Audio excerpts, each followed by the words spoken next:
All right, let's do this. What's up, folks? Welcome, everybody. Greetings. Juice Willis, Just Johnny, Mendel, Space Hoppercopter, lurkers in chat, VOD viewers, and everybody else. Happy Wednesday, and welcome to the return, finally, of Games Bond. We got a little sidetracked with other time-sensitive things that came up in the last week or two, but we are finally here to enjoy Unspeakable horror awaits you. some unspeakable horrors, perhaps, on the Game Boy Advance. Mega Shock, Neo Geo. Lemmy cheers. Cheers to you, Space Hoppercopter. Thank you very much for those bits, and thank you, of course, Goaty _ for 57 months of subscription. I really appreciate the support. It means a lot to me. So thank you indeed, and please enjoy continued adventures of the Skull Club and, of course, my stream in general.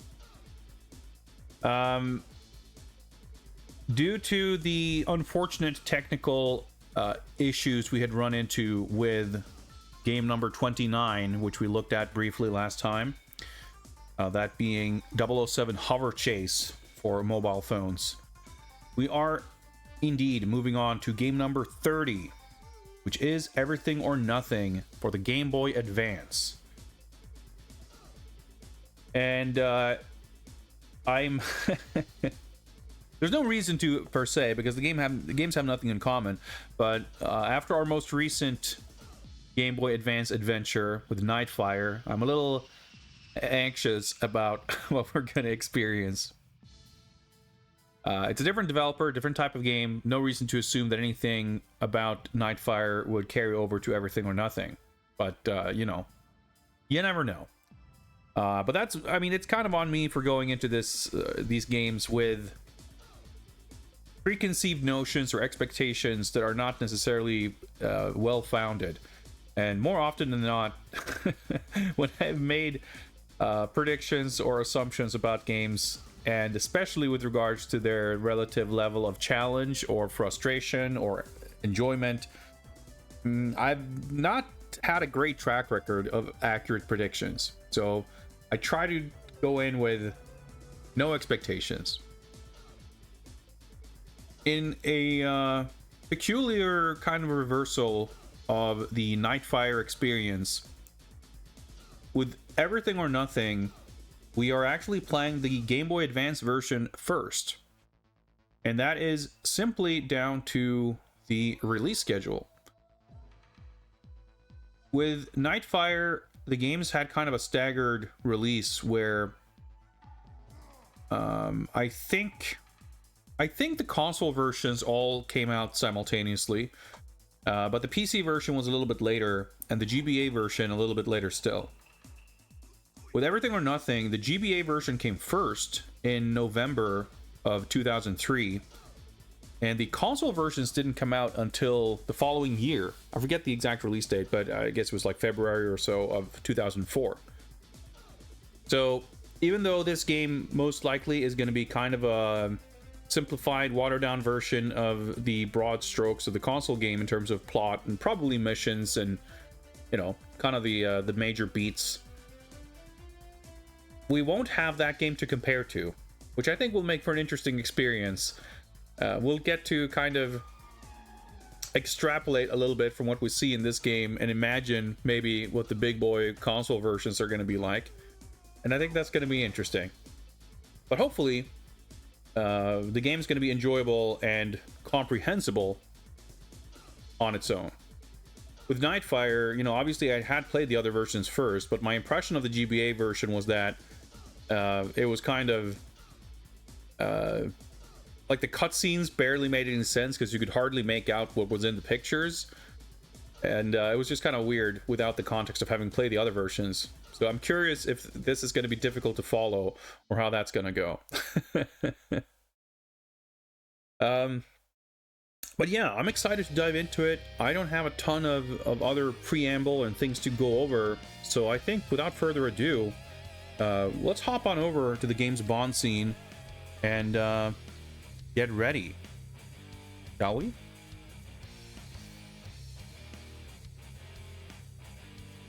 .007 Everything or Nothing. I believe I spelled that correctly. Mission number 30 for the Game Boy Advance in 2003. Developed by Kryptonite Games. And I believe this is the first of their games we're playing for this.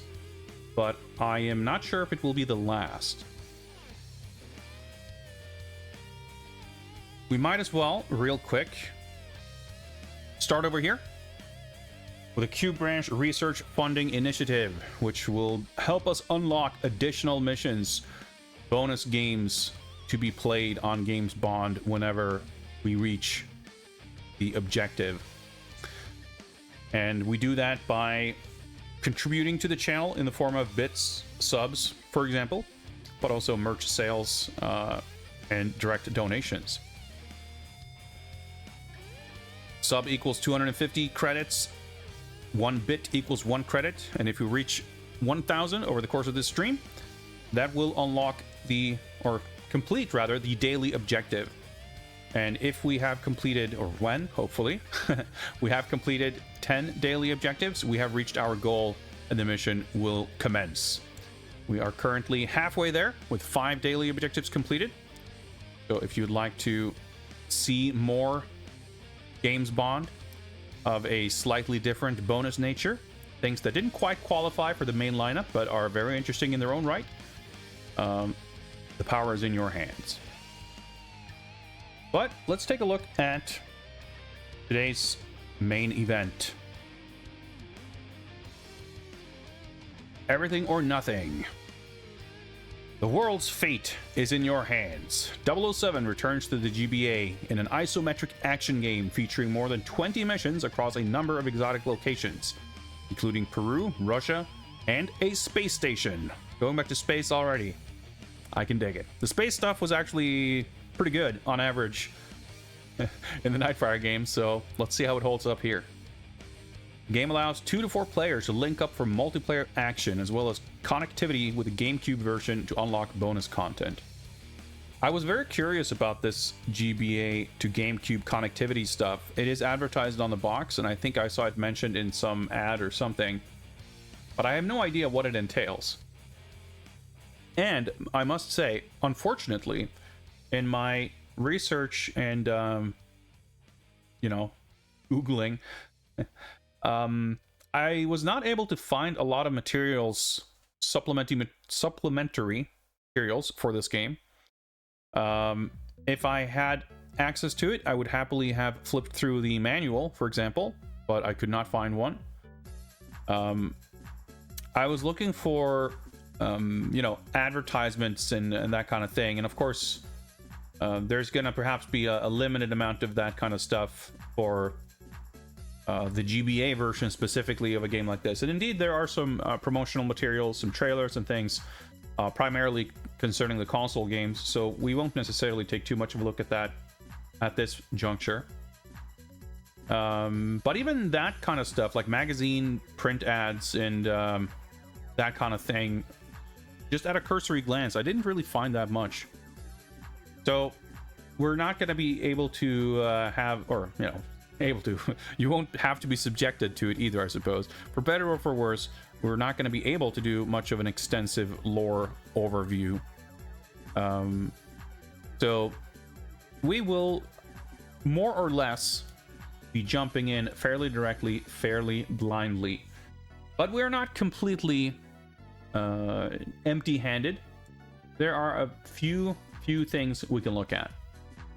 So in order to get into the mood and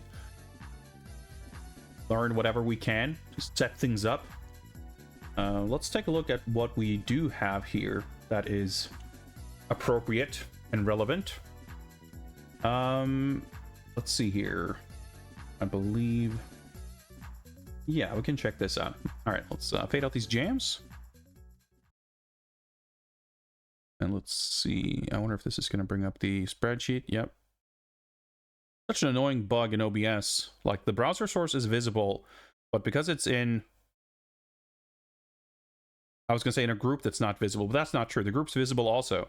But for some reason, like, when you have a hierarchy of items and you hide and show stuff. I don't know. This scene specifically, these items specifically behave like that. I'm not sure what the deal is, but maybe it's something with the browser source specifically, but it's bugs out like that when I hide and show it. It's annoying. Anyway, that's neither here nor there. Let's take a look at the announcement teaser trailer for this game. We may have watched this on stream previously. I think we might have. I feel like I watched it half recently, but maybe we watched it on a movie night or something. I don't know. But regardless, let's take a look. EA Games. Challenge. Oh, sorry about that.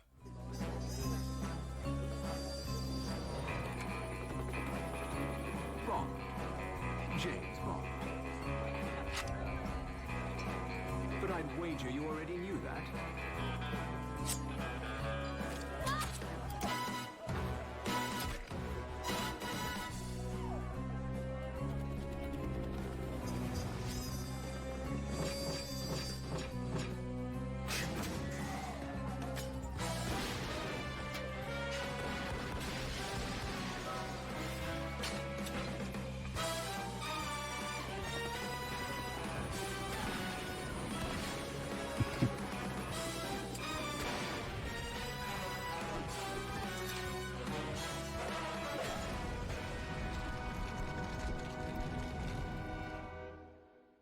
It's a very strange, like, Pierce Brosnan, Roger Moore kind of hybrid Bond there. Like, I guess probably it's meant to be Pierce Brosnan's likeness, but it's really not very good.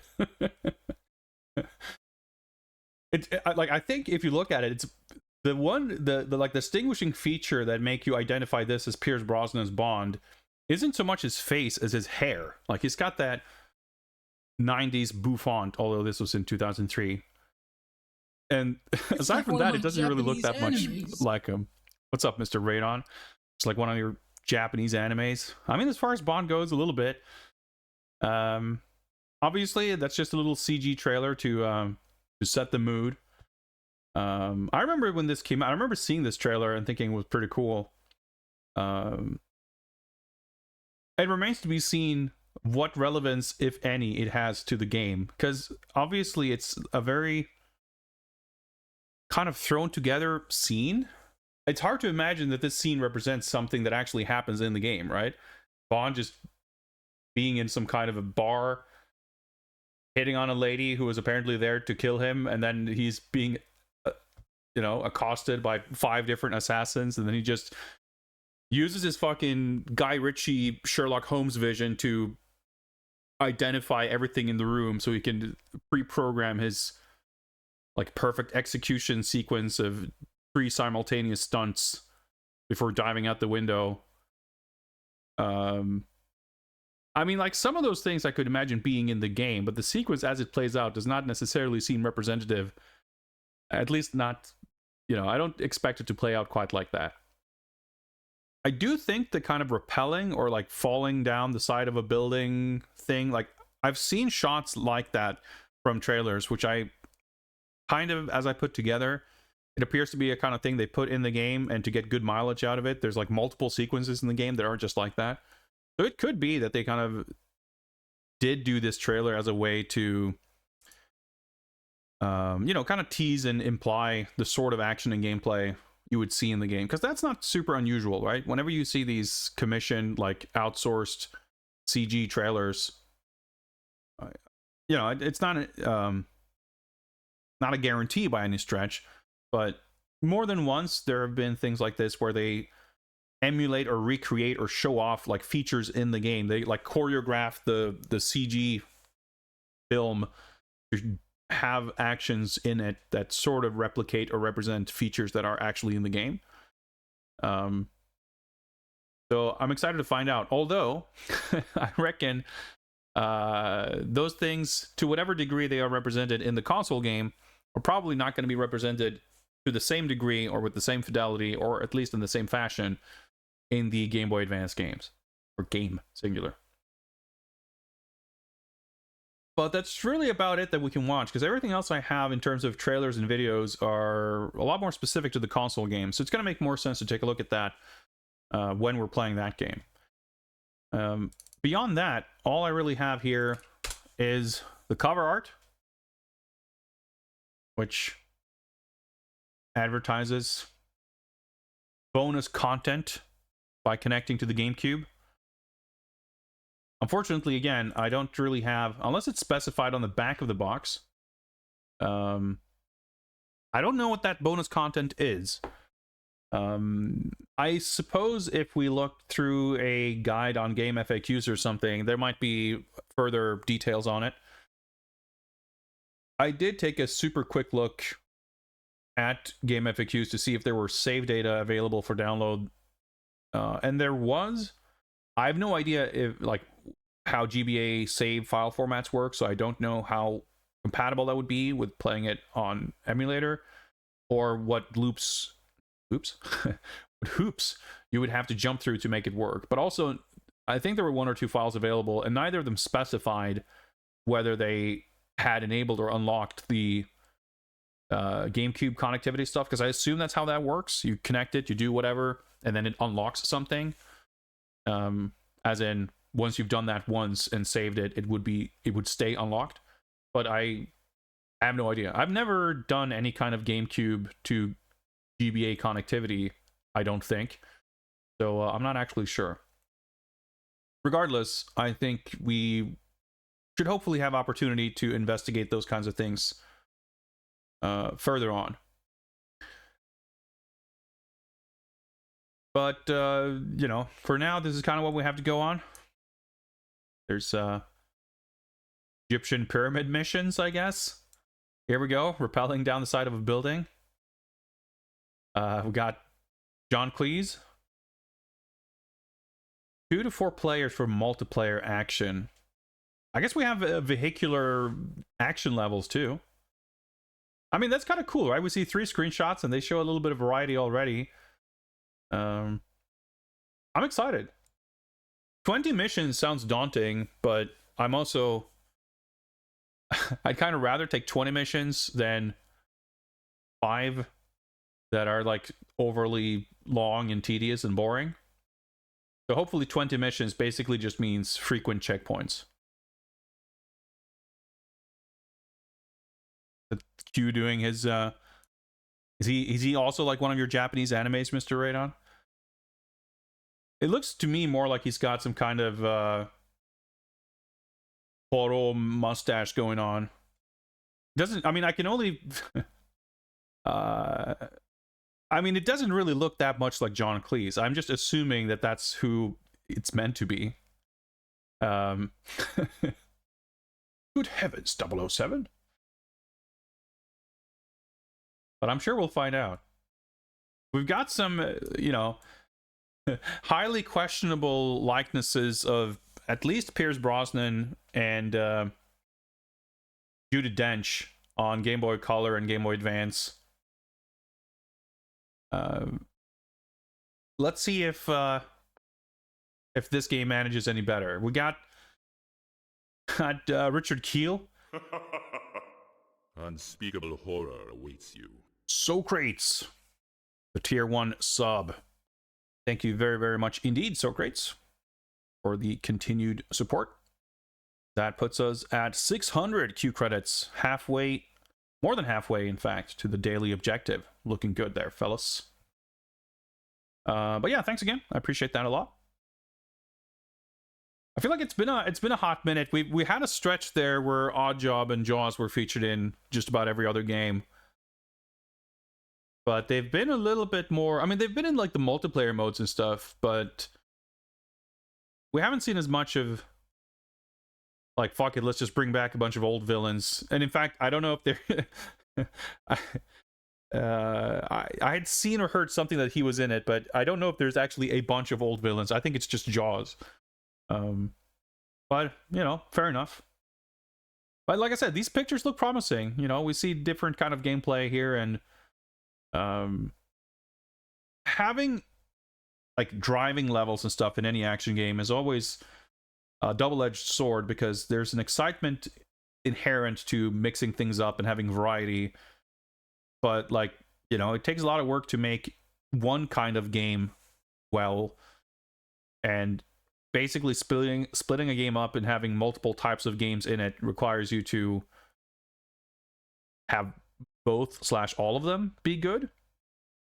I mean, look no further than Nightfire on consoles, which had awesome first-person shooter levels and pretty questionable driving levels. But that's more rule than exception, I would say.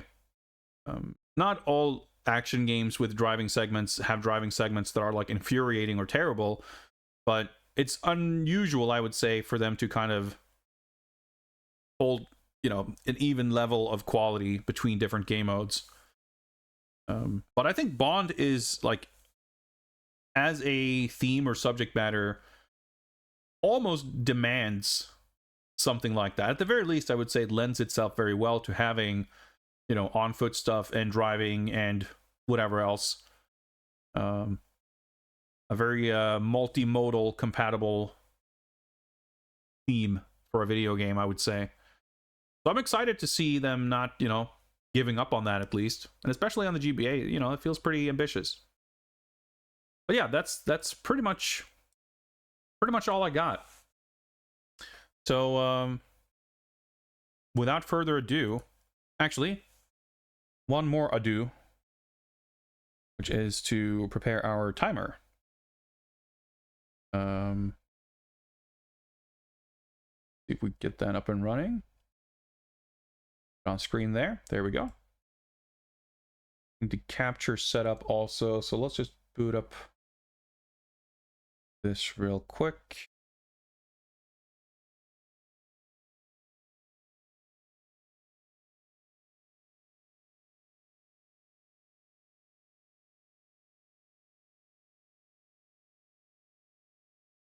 Yeah, this is Nightfire, by the way. I just wanted to boot up something to make sure the capture was set up correctly. I mean, we can watch this again. It's pretty good.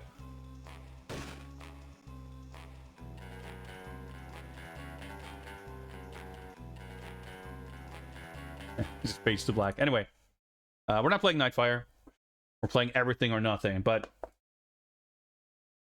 I'm glad we got that little look because now we immediately have something to compare to.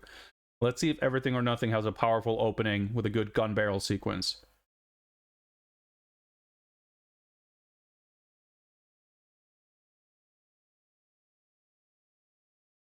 Oh, dude, look at those cranked GBA gamma colors.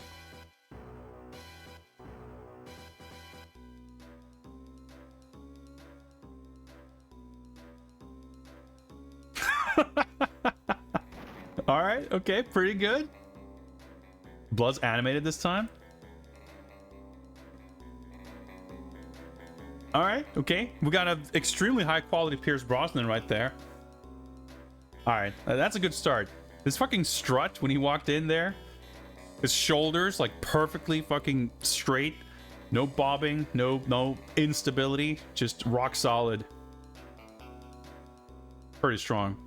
Like the Nightfire one looks pretty clearly traced or sort of digitized, whatever, like from the actual movie. This one's something else. The music's kind of interesting too, because it definitely sounds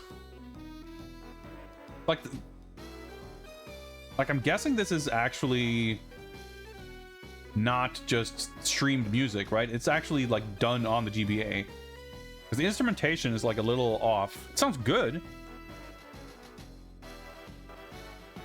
Yeah, but like all this brass. Yeah. Interesting, but it doesn't sound bad at all. The audio was actually one of the shockingly impressive aspects of the GBA version of Nightfire. It had a lot of flaws in the the fanciness of doing 3D in a first-person perspective and everything was kind of quickly overshadowed by the performance and how kind of frustrating it had novelty to it, but it wore off pretty quickly. But the sound, which is usually just terrible on GBA, was actually consistently pretty good. Good to great, I would say, even. This is a good menu jam. The interesting thing to look forward to with this game, especially now having just heard a few samples, is that it's some freaking Amiga ass music, and I mean that in the best possible way. Granted, I don't have the console game soundtrack to compare this to, but so far it sounds like it's basically, you know, it's chip music, right? It's like track music. It's not just streamed recordings. Whereas the Nightfire soundtrack basically was just the console game soundtrack, a little bit crushed. But here it sounds like it's original music. Like the composition might be the same as the console game soundtrack. I have no idea because I haven't heard it. But it doesn't just sound like crummy MP3s, which is nice. That said, the MP3s used in Nightfire weren't actually that crummy. It sounded pretty good. But it's still, in my mind, kind of the least interesting way to do music in a video game. So I'm appreciative of what we've got here. It's encouraging. What's up, Fight Magic Item Run? This is what every button on every interface looked like in 2003. It's pretty of its time, isn't it? But it's quite charming. Like, it is that, but I can also accept this as like a... let's call it a pseudo-diegetic interface. Like, you could imagine that the computer interface on Bond's sponsored Motorola or Sony Ericsson or whatever phone would look like this. Or fucking M's holographic briefing computer. Alright, we got difficulty levels. Stick to normal. Alright, stick to English here. We got blackjack right on in the options menu. That's pretty promising. But let's refrain from blackjack for now. Yeah, I think we'll just start it right there. We'll start the timer and hit new game. We can open slot, Sahara Desert. Well, looks pretty good. I guess these are cutscene FMV screenshots. But they look a lot better than the Nightfire ones. Okay. Bond set a bomb, it exploded, and he ran away. No Bond game without some gambling? Well, you'd be surprised. There's been a lot of them with no gambling, but it's a promising sign. I'll say that much. Also, what's up, Franken? Blackjack percent. Well, I mean, I'm looking forward to getting to play blackjack. I'll say that much. Does the game have sound? Yes. I'm hearing sound, and as far as OBS is concerned, there is sound. If any of you are not hearing sound, you let me know. Looks fine on my end.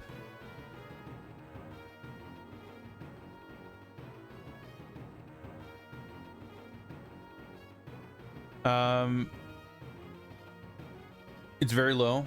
It looks pretty low. Let me see if I can crank it up a little bit. I might have the emulator toned down because it was really loud in some other game. Yeah, it's brought down a bit. Okay, there we go. Should be better now. It still actually doesn't look super loud.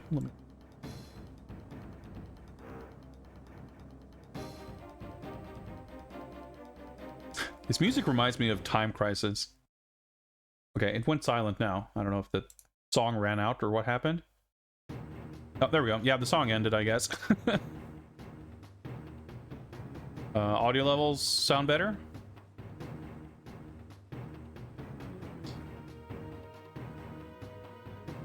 I like the opening so far. The implication being here that we got a very brief setup to big action, and we're right into it. That's how a Bond film, and by extension game, should start.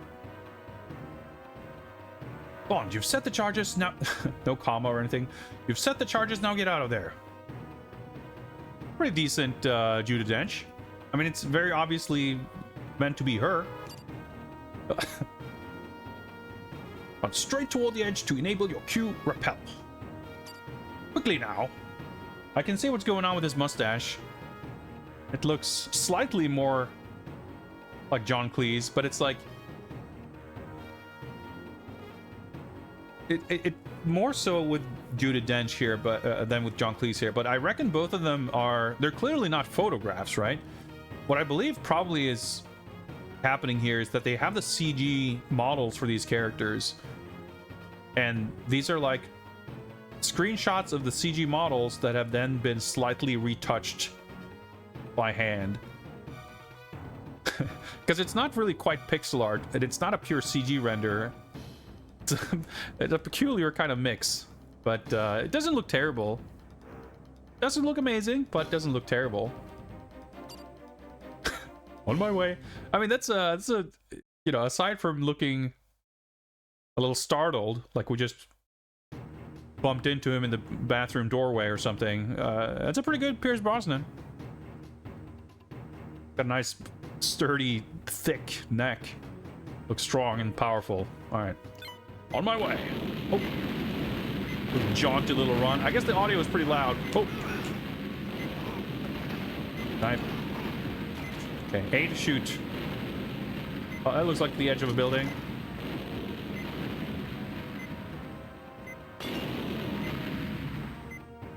Oh. Ouch.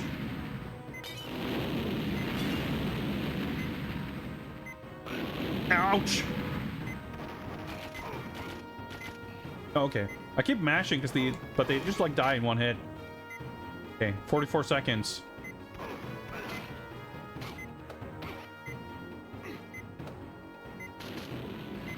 Okay. All right, I'm pretty confused. Objective complete. Style points 100. Okay, I guess we cleared mission 1. That was pretty cool. I wish I would have had a manual to read, because I would have liked to know what the controls are before we're thrust into a 45-second time-limited mission. But we got through it pretty smoothly, you know? It was a cool opening mission. I bet that's going to be fucking sick in the console game. That's awesome. Like, just playing this and we see the simplified versions to just build anticipation of how cool that might be in the big game. But yeah, it was kind of weird because as far as I can tell, I punch on the B button and I fire a gun on the A button. When I got close to an enemy, there's like a reticle locking onto the enemy, which seems to, well, lock on, and I press the button and I shoot him. But even when I was running up sort of behind them, the reticle showed up on them about the same time that they discovered me, turned around and started shooting. So I don't know if the reticle is like, should I wait for that to appear before I try to shoot, or do I just go for it? I would have experimented a little bit more if we had time, but I was flustered and wanted to finish the level. But we'll have the opportunities to mess around more, I'm sure. The primary objectives, 100 points. I wonder if that's going to be like... I guess we'll see if there's a tally going on here, if the style points are somehow something that like carries over between missions. Escape facility before detonator explodes. Technically speaking, I'm not sure if we escaped before it exploded, because there were sure a good amount of explosion stuff happening as we were doing it, but if M's happy, then good enough for me. Outstanding. Outstanding, even. That was a near thing, 007. I'm sure you'll appreciate your next assignment at the Cairo Casino. All right, at the casino. Oh. Q lab, okay. Oh, we get to do like permanent stat upgrades. That's kind of cool. That's interesting. That's a good idea to like apply Q gadget shit to like gameplay mechanics without having to have a cumbersome gadget menu. Buying nonsense stuff to give us tiny percentage increases on whatever. That's good. I like that. High grip boots. Increase speed by 5%. Molecular enhancer. Nanobots regenerate your health over time. So I'm a little unclear on the UI here. I wonder if these are Like, why are these split up into two sections here on the left and right? I'm not sure.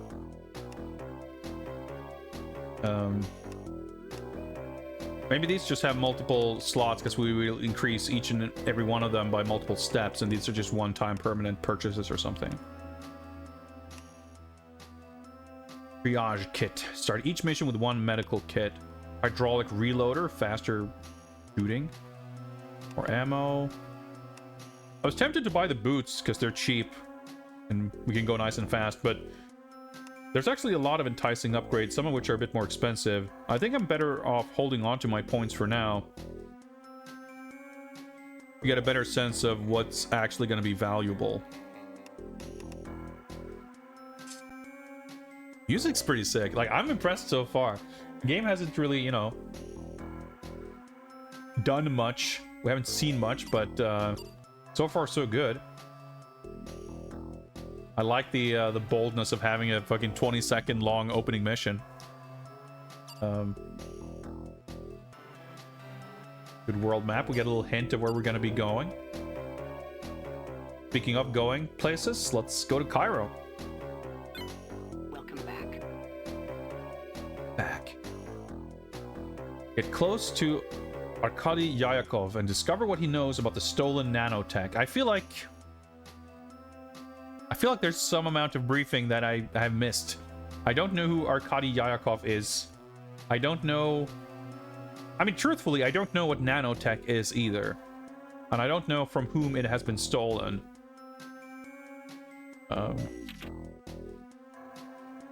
But maybe we'll... I mean, we're here to find out, I guess. Primary objective, retrieve invitation from Antonov. Secondary, disable 5 guards using stealth. Oh boy. Well, we might have to practice this for a little bit to figure out how that works. Oh, looks beautiful. Maybe this is the stuff we saw in the trailer. I mean, I guess that didn't look like a casino, but maybe. Yeah, I feel like there's a big story opening cutscene that explains the plot of the game that was excised from the Game Boy version. I guess the nanotech has already been stolen, as it has been learned that the nanotech may be in the hands of Arkady Yayakov, ex-KGB, presently believed to be a smuggler, using his casino as a front. He's hosting a high-stakes Baccarat game there tonight. You must get into that game and discover what you can about Yayakov. Is it just me, by the way, or does M look suspiciously like a newscaster right now? I don't know, like the background... Maybe this would make more sense in the context of seeing what the briefings look like in the console game. It does make me think of The World's Not Enough. After the MI6 headquarters get blown up, and they have the mission briefing in this like fine country estate. It kind of looks a bit like that. Anyway, see you on the 11 o'clock broadcast, I guess. James, the casino back door is just ahead. Q is taking care of the security systems, but you'll have to handle the forces on the ground. I like M's perpetual state of not looking terribly impressed. I think that's in character.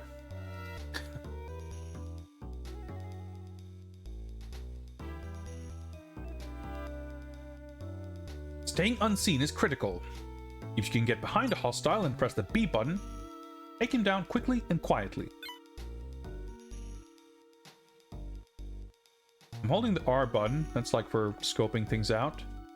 L, select, start. Oh, controls. Ah, okay. Tap R to toggle crouch. Hold for manual aim. L is use gadget, I see. Select toggle gadgets. We don't have those yet, but... Punch/sleeper hold is a good button label. I like the screen. We've got a sexy lady silhouette in the back. Nice touch. Might as well go over this and look, okay.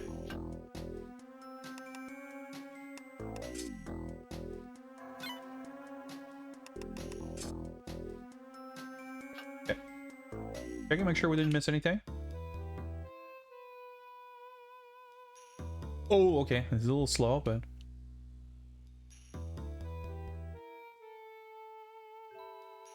I guess we'll wait for the guy to come around. Oh, there's a little radar there. I was gonna say, that looks like a little radar.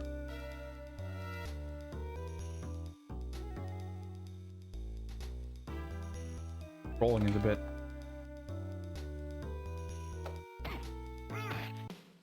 Oh, okay. Can I, try this again? Oh, I quit all the way out of here, huh?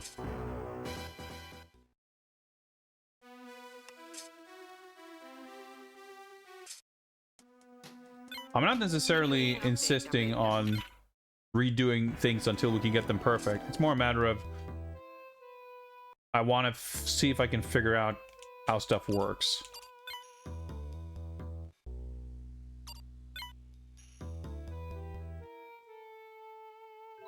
So there's a meter next to the radar there. I'm assuming that has something to do with enemies' like awareness of me. Well done, 007. You did not alert the gods. You earn style points through stealth takedowns. You can save these to buy valuable upgrades.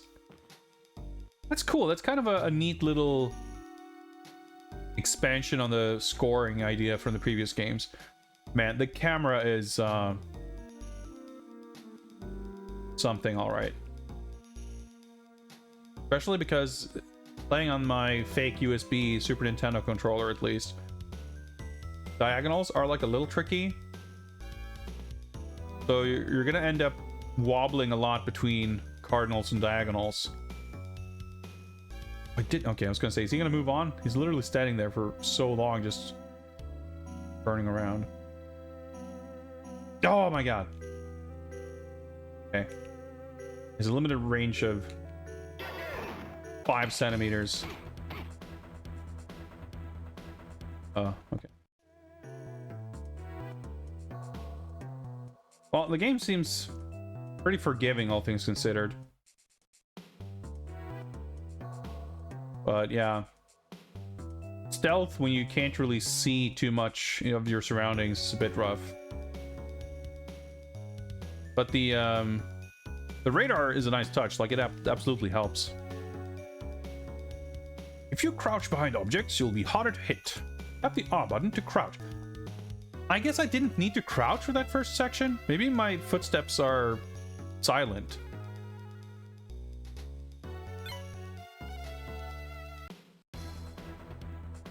Do I have a gun? I do. I don't know about the being forgiving. Yeah, because I'm not sure where I was supposed to crouch. Was I supposed to go to the far left? That's pretty cool. I can press the B button to get the... Where's the briefing button?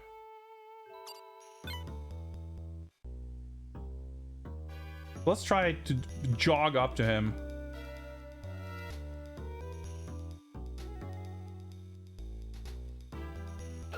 Yeah, okay, that works. Awesome. It's a nice way to make stealth less tedious.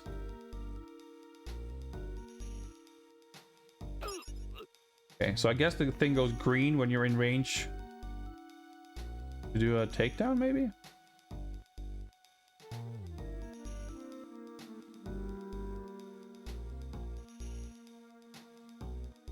Were these guys here because... No? Okay.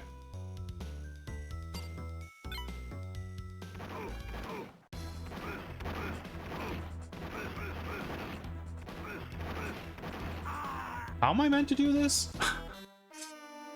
I seem to be standing myself up there.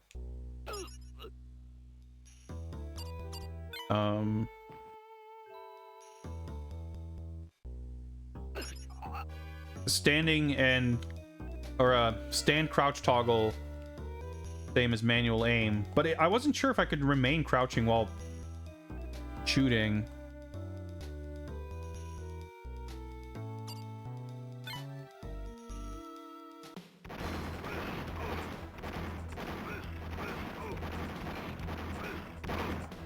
Okay, yeah, the aiming is a little perplexing still. Ah, a medical kit. To switch your weapons and gadgets, press select, then press the L button to use one.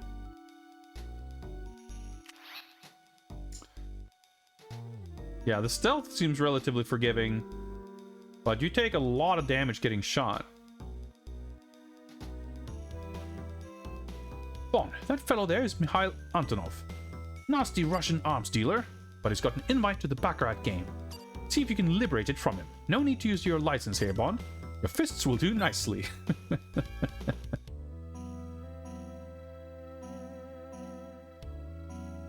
I sleeper hold this guy?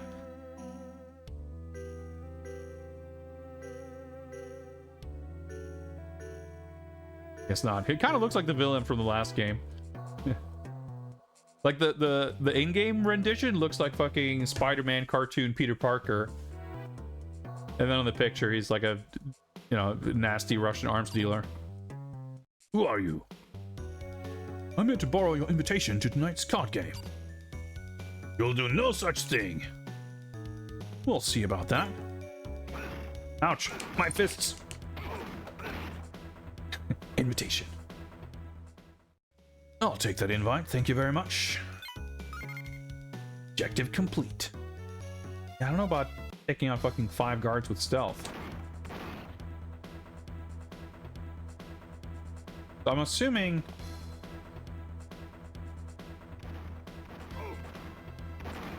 I will have unlimited gun ammo, but we'll need to reload. I would assume that's how that's gonna work.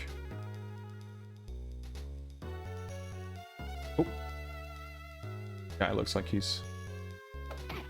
What the... I was gonna say he looks ripe for a sleeper hold, but... I guess he had other plans. My little floppy there. Save completed. So, I guess we're getting... I said 20 missions, sounds like it means frequent checkpoints. I guess we're getting even more frequent checkpoints, which is a-okay. Fine by me. You know, I'm ready for a Bond game that isn't stressfully difficult.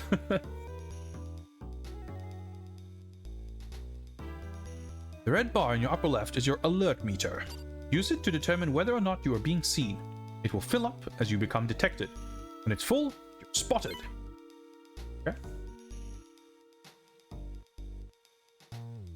Those pillars should provide perfect cover. Try hiding behind them to approach those guards unseen.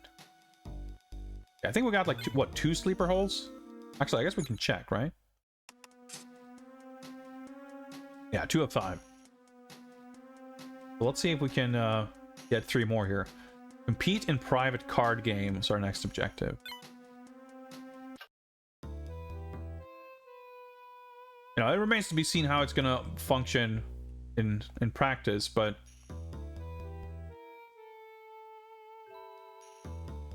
the idea that the game has like mechanics to facilitate stealth is nice. Like, clearly they thought about what they can do to make it not a complete hassle.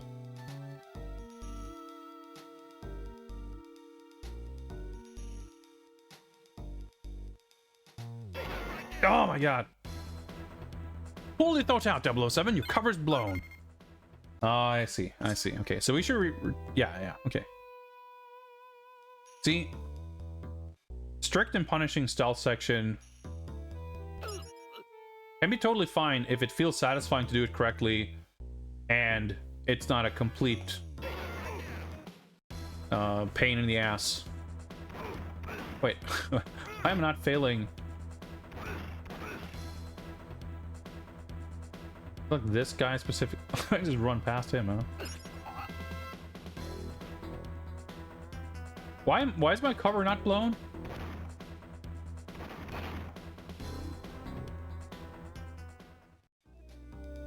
Okay. So I can't just like retry. That's kind of annoying. I reckon I missed my opportunity for the 5th. I mean, I don't think I'm gonna sleeper hold this lady here.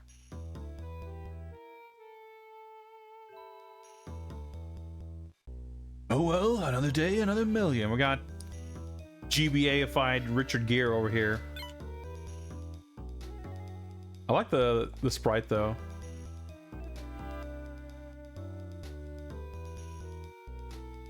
Can I interact with this person? Nope.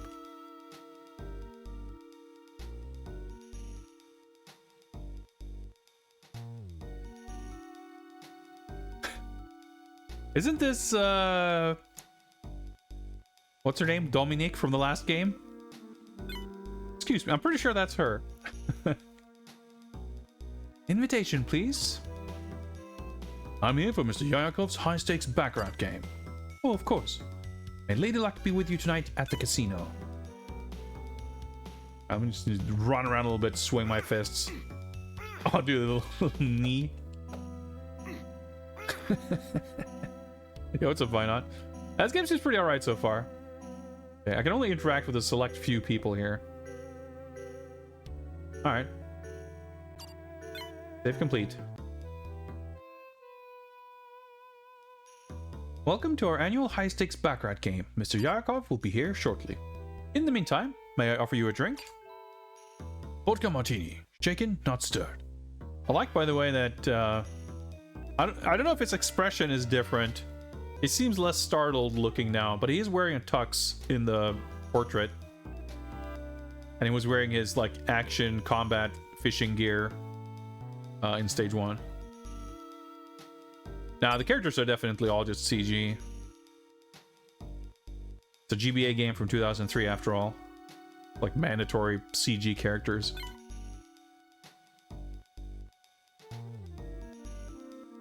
All right, oh, that was quick. Ladies, gentlemen, my name is Arkady Yakov and I am hosting this evening's event. Good luck to all of you. Shall we begin?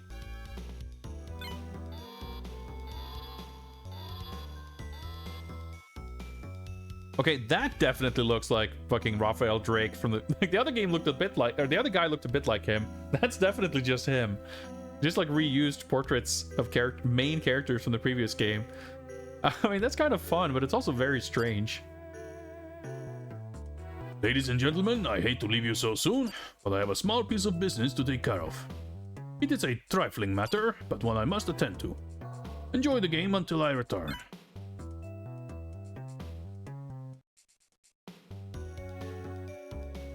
Must have found Antonov by now. Looks like it's time to make my move. Alright, let's just quickly win a game of Baccarat. No? Okay, got it. We didn't really compete in the private card game, did we? I feel a little bit, I mean, I figured we wouldn't have Baccarat gameplay also, but, we got to this room, he entered, then he ran away, and I guess we run after him. I just wanted to see if there's anything else going on in this room. I love Bond's jaunty little backwards leaning jog. Technically he's not leaning backwards, but he's not really leaning forwards either, is he? Oh yeah, the camera is gonna take a little getting used to, that's sure. Well, there you are. Your drink's ready, sir. I'm afraid I have more pressing matters to attend. Who? No? Just matters to attend? Okay. I wouldn't think I know English better than Pierce Brosnan. Oh, like hard. I may get a sleeper hold yet.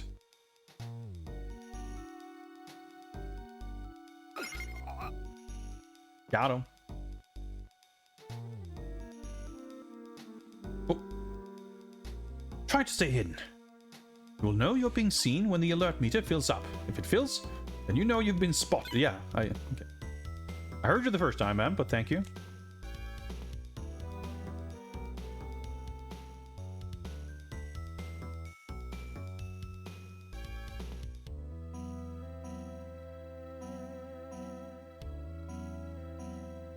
Is he even British?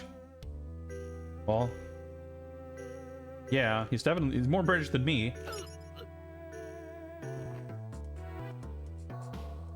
I don't know if he's English, but I think so. Whoa. Oh, okay.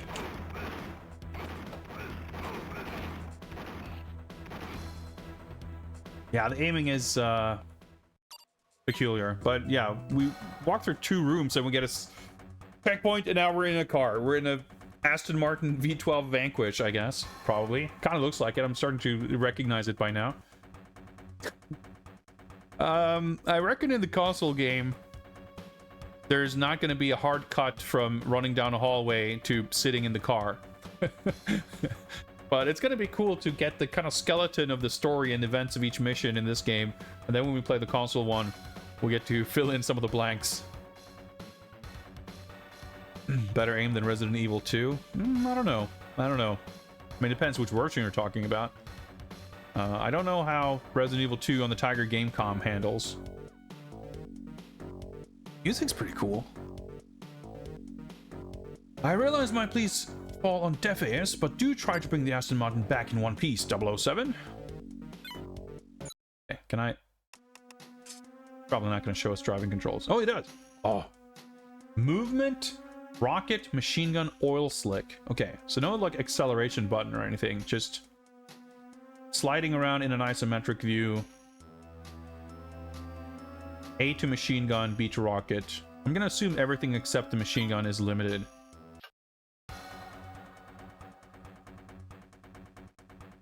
Right. Oh, no. I was gonna say, do I like push forward to go faster? But not really. Oh, these guys are... Okay. Press and hold the B button. When you let go, the rocket will fire in the direction of the target. Use your oil slick. Press the R button. Okay. Oh, I got a little oil refill. Oh, that's kind of interesting. I thought these were just like cars. But nope, they're all villainous bad guy cars. This feels pretty good. Shit. I like that this car's like bigger. That must be the boss car. I'm out of rockets. Aiming the rocket's pretty tricky. It just like slides back and forth, and you just have to time it. Are those like mines or...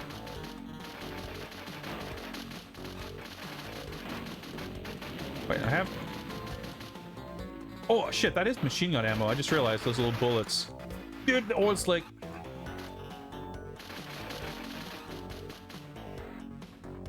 Yeah, I don't have a rocket. I don't have an oil slick. Basically just about running out of everything. The controls are very strange though.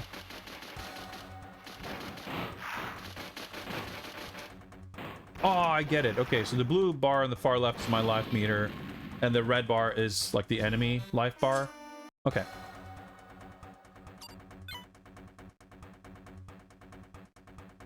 Try again. It's not really a high-speed chase here.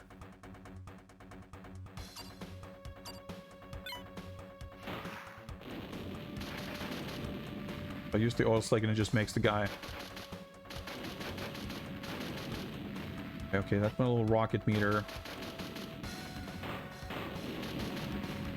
Ah, that was it dropped a pickup that I couldn't grab. Enemies aren't like too tanky or anything.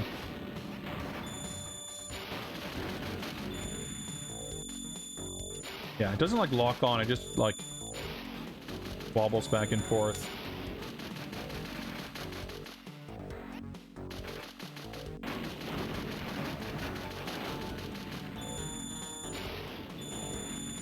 But it does mean that you're not locked to firing stuff like straight ahead of you.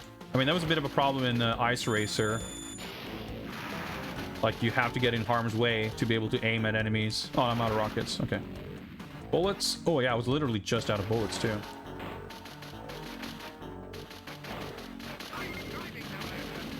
Oh, shit. John Cleese just complimented us on our driving. It was a solid game so far. Yeah, it's like...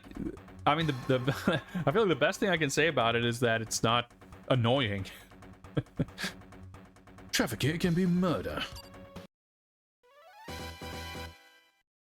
Oh, yeah, right. That was all the same mission. Cool. I guess we confronted him. I guess he was in the car. I don't know what we learned about the stolen nanotech, but that's okay. I didn't know anything about it to begin with. As long as M's happy, I'm good. Cool, we got all the objectives here. Style points, 670. So I guess we got points for each of the individual sleeper holds. And then we also got a 200-point bonus for doing all 5. And I guess we probably get 100 points each for the primary objective. It wouldn't be 100 total, I assume. I'm not positive how the 670 added up. Maybe you get some amount of points for just killing enemies too. Good job, Bond. I like these little voice clips.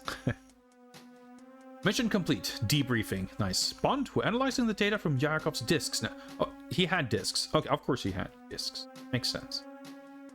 I guess we grabbed the discs from his smoldering car wreck after we fired 12 rockets at it. We need you to investigate the train yard that Yakov used as a shipping base. See if you can find any traces of the nanotech there. Oh, the Q shop. What do we got? Okay, we got 670 points. High grip boost. Speed doesn't seem like a huge factor. 5% seems kind of negligible. Granted, you know, given that we can run without alerting guards, even sneaking up on guys doesn't seem at least super difficult. But health, you fucking take so much damage.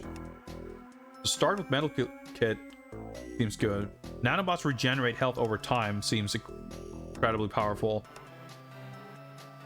I don't even know what accuracy means. Does it mean I lock onto enemies faster?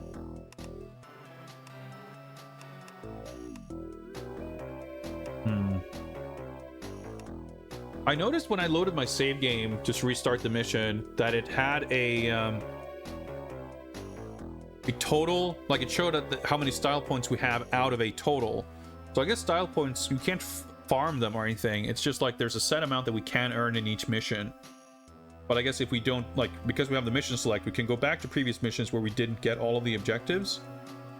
Well, actually, maybe we can farm if you do still get points for killing enemies or doing things like that.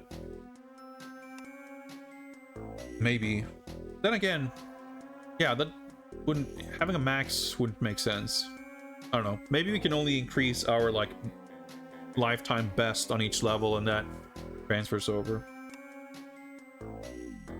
I kind of feel like I want the molecular enhancer. It's gonna be really valuable.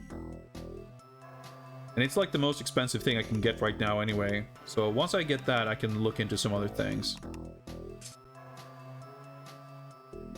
I mean, the back of the box brags about 20 plus missions. And I don't know how that works out because, like, there obviously aren't 20 plus dots on the map.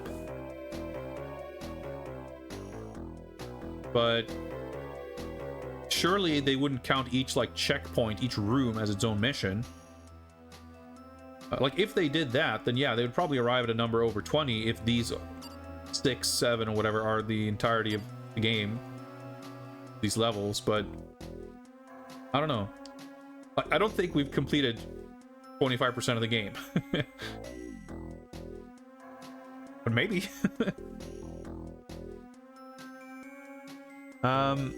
Tell you what, I really need to get something to drink. I'm really thirsty and I'm all out. I'm gonna pause the timer and I'm gonna take a real quick break. Might as well go stretch my legs as I'm getting up to grab a drink. I'll be back very shortly and check out this Cairo train yard. I'll be right back.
you!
Right.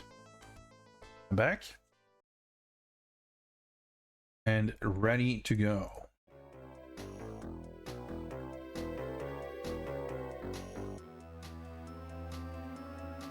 All right. Resume the timer. Thank you, Swordfam, for the reminder. I actually had it ready this time, but given that I rarely do, I think a reminder was entirely in order, so I appreciate it.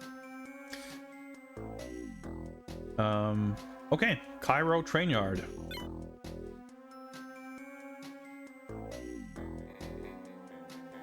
Perfectly smooth head. It's like you kind of know what John Cleese looks like as his character, but it's more inferred from context that it's supposed to look like him rather than it actually looking like him, I feel like. Yeah, he's got that dizzy quality to him. He's probably wearing a giant pair of red boxing gloves just outside of frame.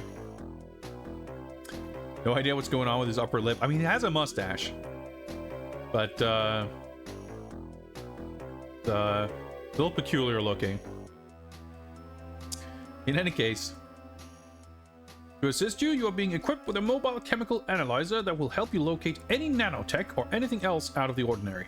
That's not very specific, is it? But I guess once I locate anything out of the ordinary, I can figure out what to do with it from there. When you've only been told about John Cleese but never actually seen him. Yeah, something like that. Use chemical analyzer to retrieve data from residue piles. Secondary, disable 6 guards using stealth. Find hidden data disks. Okay.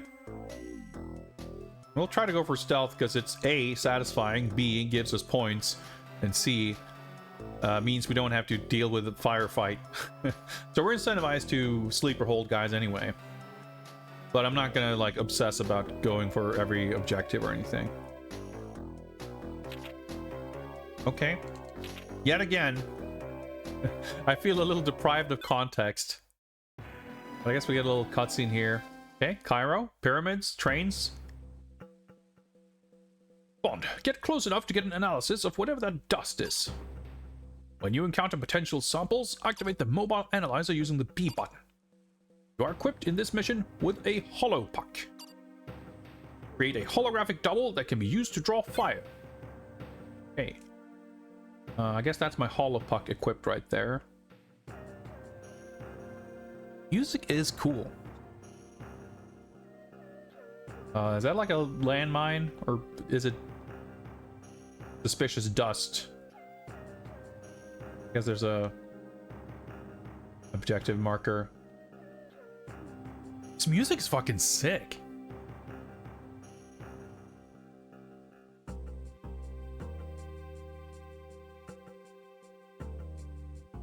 Go about these guys. There's like a bunch of them. They're pretty close to each other.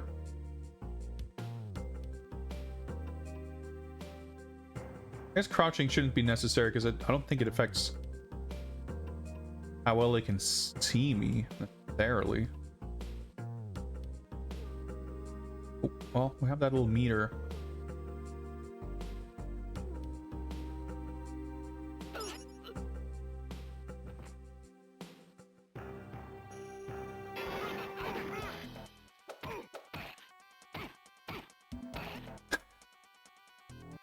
Did get ammo. Guy on my left.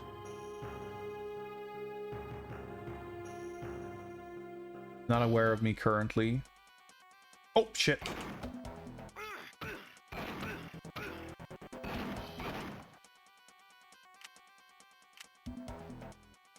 Hollow puck.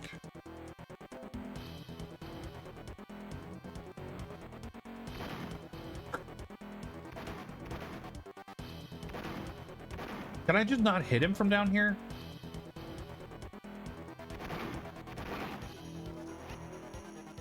Combat is not great, I'll say that. I see you found some grenades. To switch your weapons and gadgets, press select, then press the L button to use one. Okay. So basically, alright, so the gun is always equipped, but I can swap to other stuff.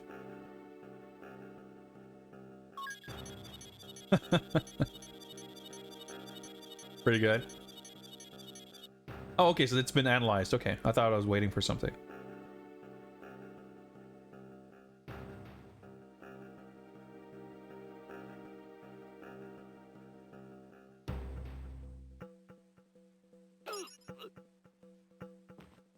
Love it. Oh.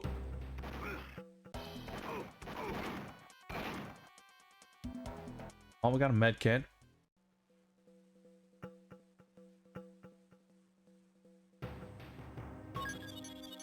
Hack the suspicious sawdust. See, like, I can lock onto this, but only when I'm fucking standing right next to it. Maybe that's the accuracy upgrade. Maybe that, like, makes you lock onto stuff from further away. Guess that would make sense. It would certainly be a valuable upgrade.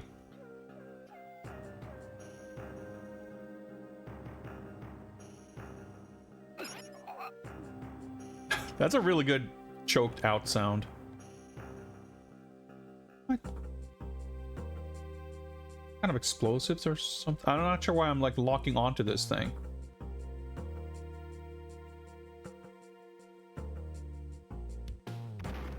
Trying to figure out like how to sneak up. Yep, it was, I guess.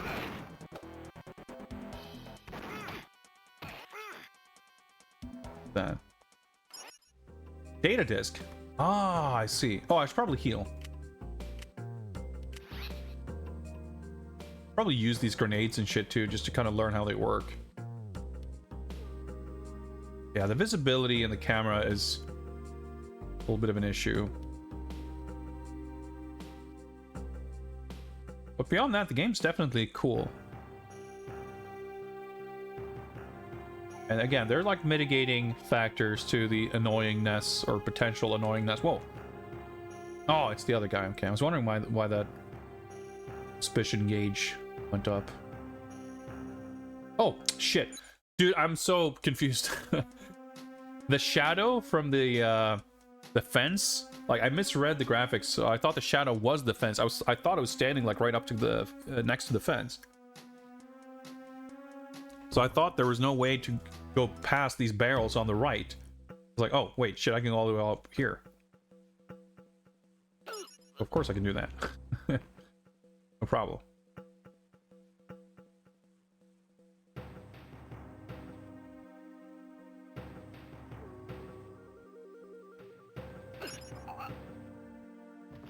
I get into the train car from this track. Nope, of course not. Doing pretty alright on the stealth kills. 6 doesn't seem like an insurmountable number.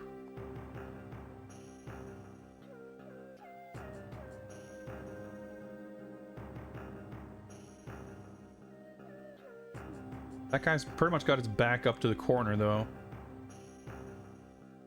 Try a grenade. Oh! Dude, that was pretty sick.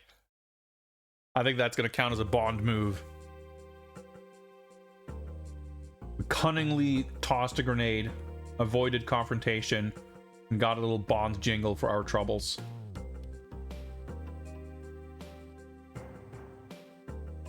And a data disk for that matter. So there's more guards up here.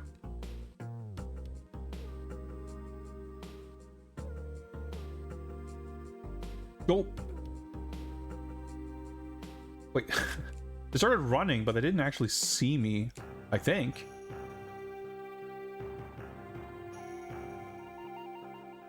Running around.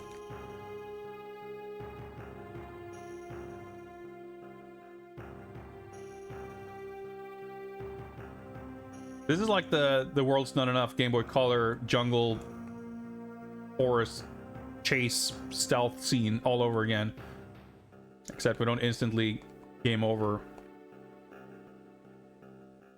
the moment we fuck something up, but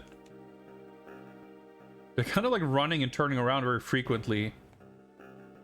So I'm not sure if or how I can sneak up on them. But it's kind of interesting to test the limits of their awareness.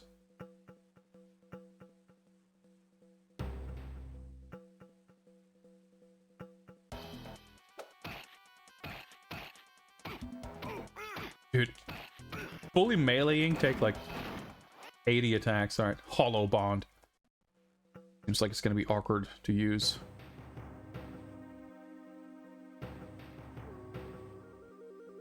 This is one of the Bond games that does not have retro achievements.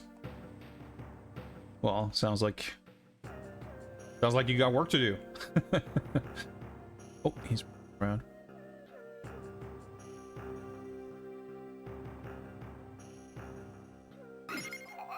Sick, we got him.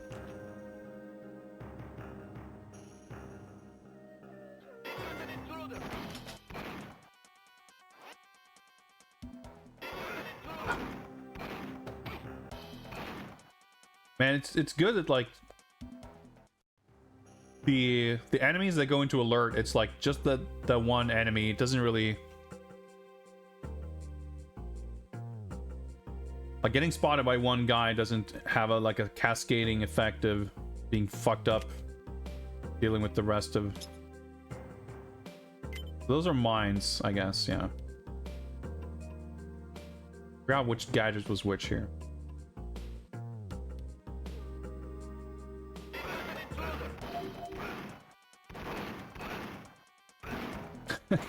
I like that he saw me plant the hollow bond and he still focused on the hologram instead of me.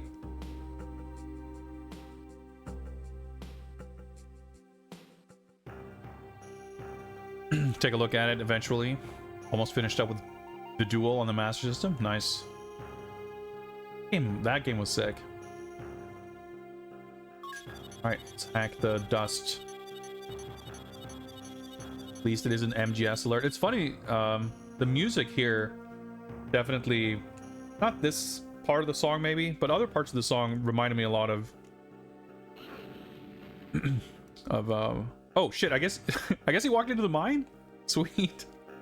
Reminded me of like MGS3.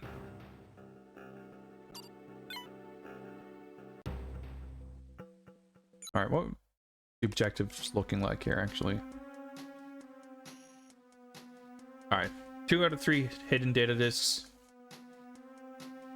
3 out of 4 residue pile analysis.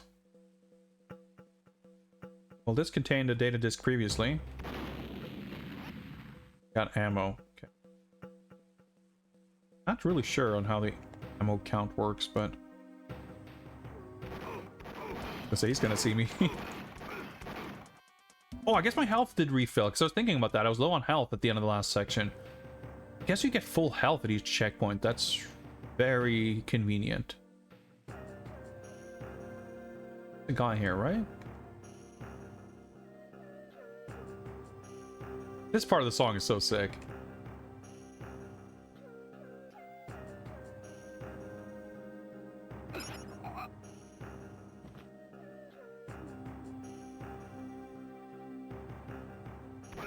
Wanted to. Okay. I wanted to lock onto that to see if I could explode him, but no such luck. And Can't remember MGS3. Yeah, I was watching Moss Bios play through that a couple of weeks ago, so I have it in relative recent memory.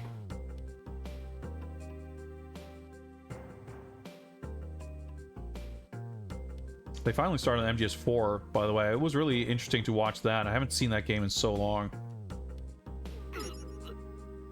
I do hope that eventually comes out in a second MGS collection. Is that a suppressor? Or just a little stick? Like, I think it was that part with the flute. Silencer. That reminds me of some of the jungle stealth music in that game.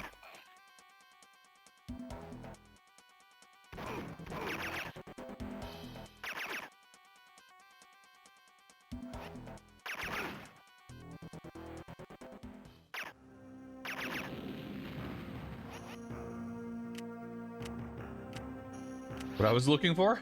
Nice. What's up, Sting? Yeah, I mean, I think there are multiple reasons that we can assume that the MGS Collection Volume 1 will be followed by a Volume 2. And it seems reasonable to assume that after releasing parts 1, 2, and 3, part 4 might be next. But whether we have common sense or reports or leaks, like, it's... nothing's really real until it's real. I don't think those collections are particularly impressive or, like, do much in terms of improving the availability or feature set or anything for the games released so far. But given that MGS4 specifically has been stuck on PS3, I think any way to play that on other systems or other ways, you know, it's gonna be really nice. Okay, we got 9 grenades. How is that not a sleeper hold?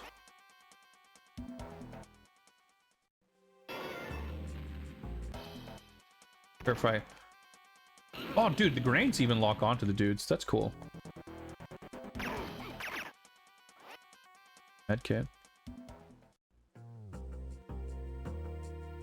I'm not saying I don't believe that it's coming. I'm just saying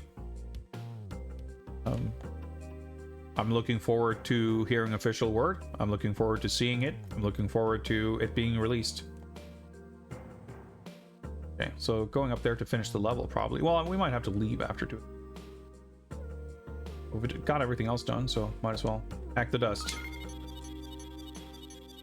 But yeah, it'll be nice. Like, there's a lot that could be done just in terms of allowing higher rendering resolution and whatever else, provided everything like functions properly and it's ported correctly. It'll be nice. But it was, you know, at one point in time, it was a 360 version was being developed, so there's no reason to suspect that it couldn't possibly be ported because it's like stuck due to some technical, you know, specifics of the PS3. Either way, the game that's for how kind of, I mean, I think nothing is really more or less deserving of being more or less available. I think the more available anything is, the better. But it's like remarkable, relatively speaking, for how big of a game it is, like, to not have any kind of re-releases or ports or anything.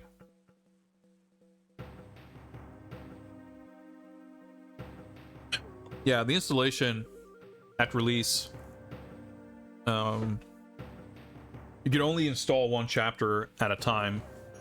So you could not have multiple chapters installed at once.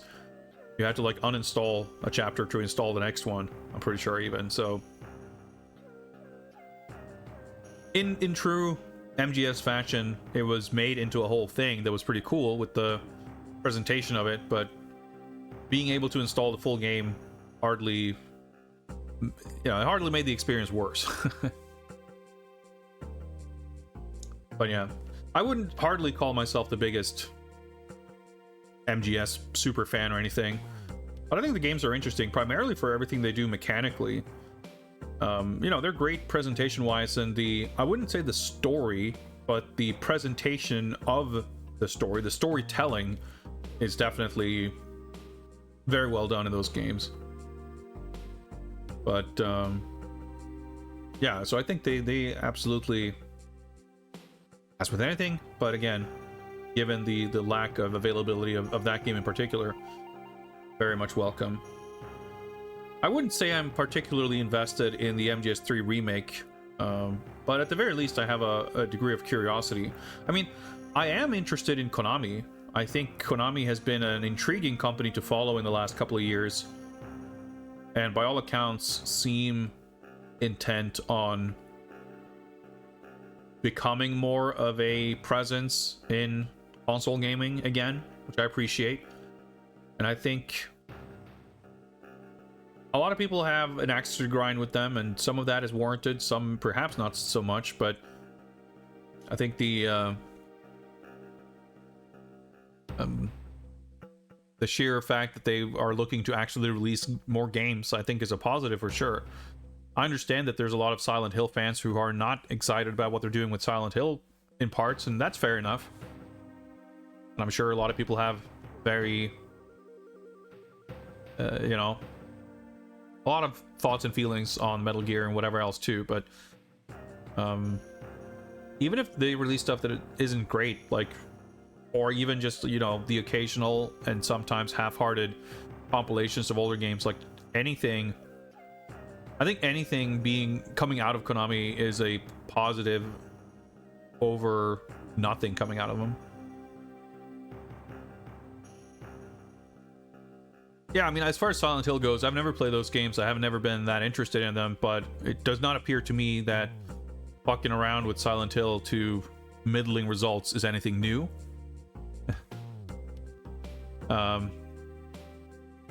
And yeah, I mean, it makes sense that they wouldn't be developing much in-house because they don't really have much of an in-house development staff, I would imagine. Like,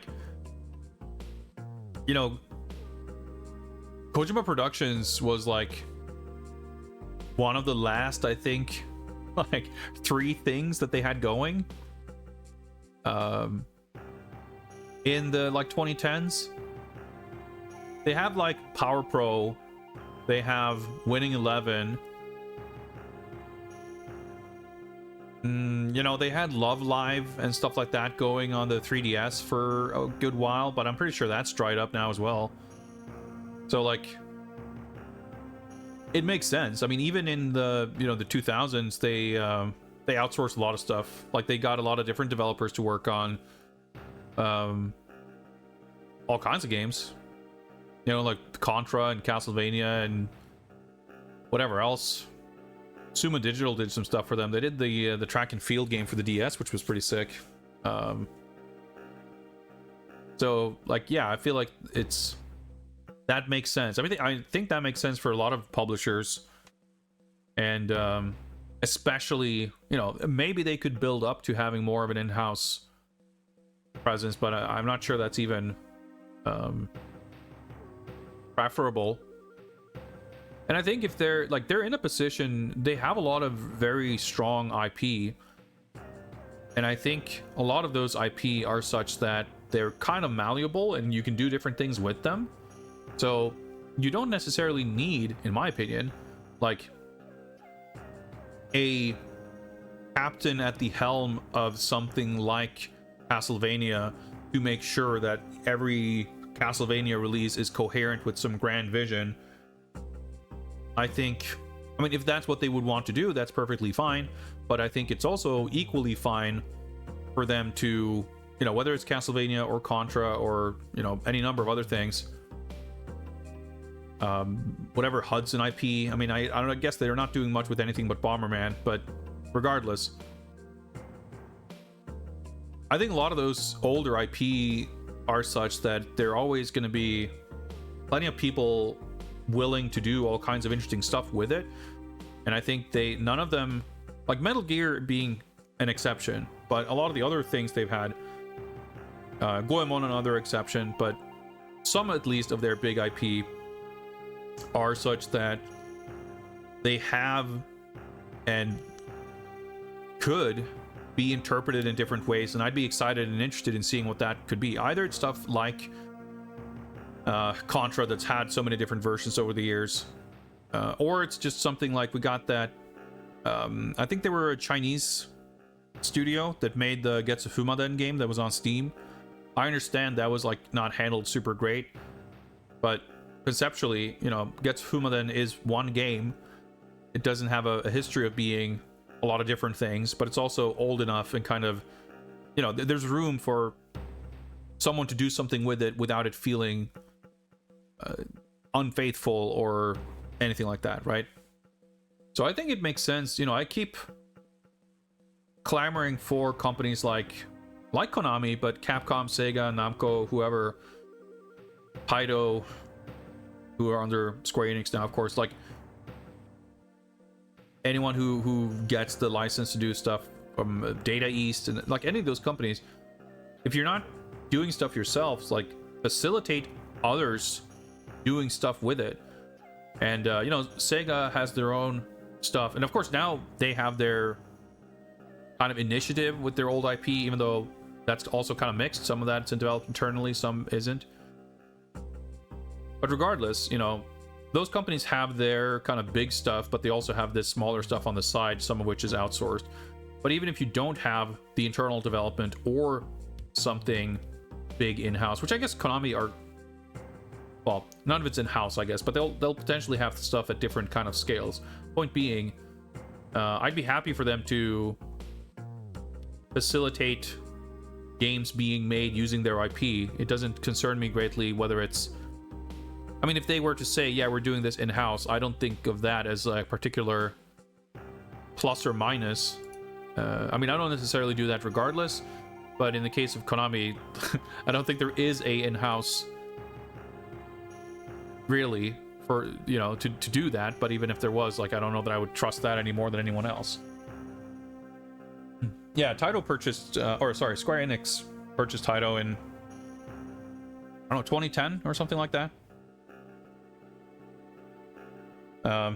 Or before that, probably. Because I'm trying to remember if stuff like Arkanoid DS might have been under Square Enix already. I can't recall for sure, but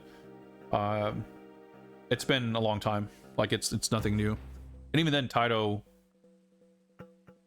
like looking at Taito in like the PS2 era was like a little bit like they were definitely kind of a weird company at that time. They were, you know, their glory days were behind them, I think it's fair to say. And they're not like, but Taito still does exist as a brand. But outside of doing like Bobble related stuff, and Bob being a VTuber now, and you have stuff like the Igor 2 Mini, there's not that much Taito stuff coming out. Like they're not actively doing all that much with it.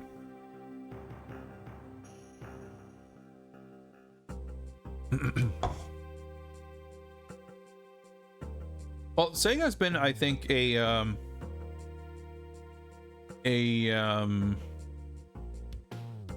role model in a way. I think they could do plenty more, and they kind of are now, where I'm excited to see where that leads. But yeah, they've had stuff like that. Alex Kidd, Streets of Rage, Shenmue, etc. Although I'm not sure exactly what the status is with Shenmue, but I'm not sure what the ownership rights of that looks like. But either way, yeah, you have the Wonder Boy remake. Well, Wonder Boy remakes. There was a mobile remake of the original arcade Wonder Boy, which came to Steam later as well. But I don't know that they're like the only ones. And it also depends a little bit on definitions.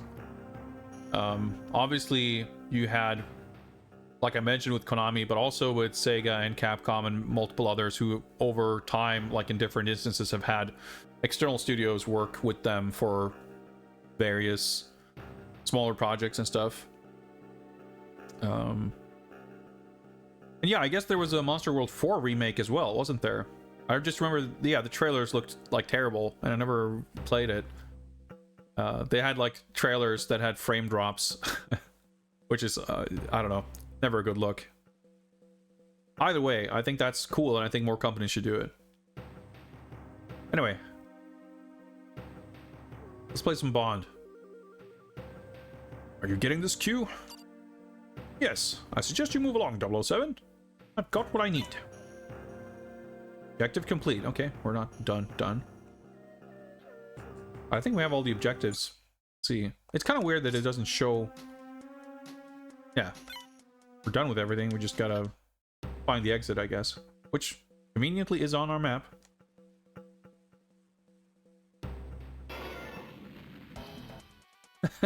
I distracted him with the grenade. And ran away. Yeah, I figured I'm not gonna keep these gadgets for the next level, probably, right? So... Wait, boss fight? With the camera angle over there.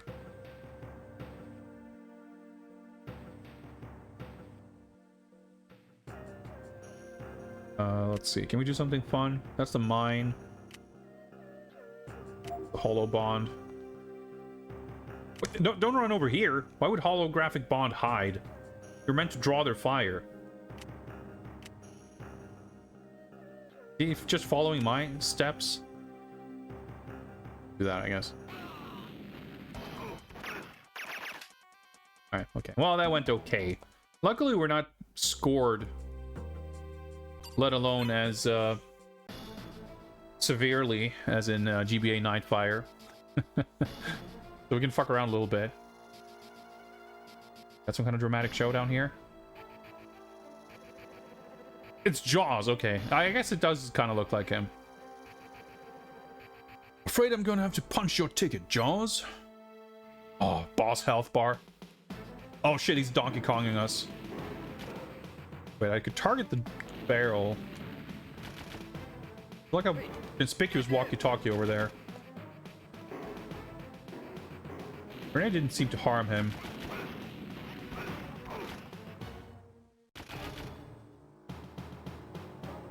Not a thing. What about the barrel? I guess I...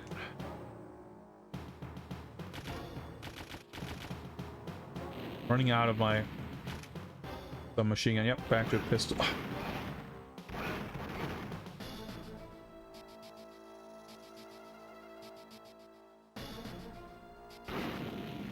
Okay. I gotta lure him over to the barrel and shoot it. Although maybe... maybe I can drop a mine. Oh shit, I...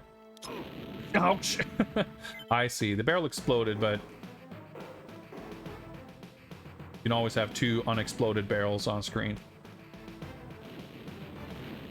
Okay, yeah, that did fuck all. Oh my god. Shit, I exploded myself. Okay, we'll try again.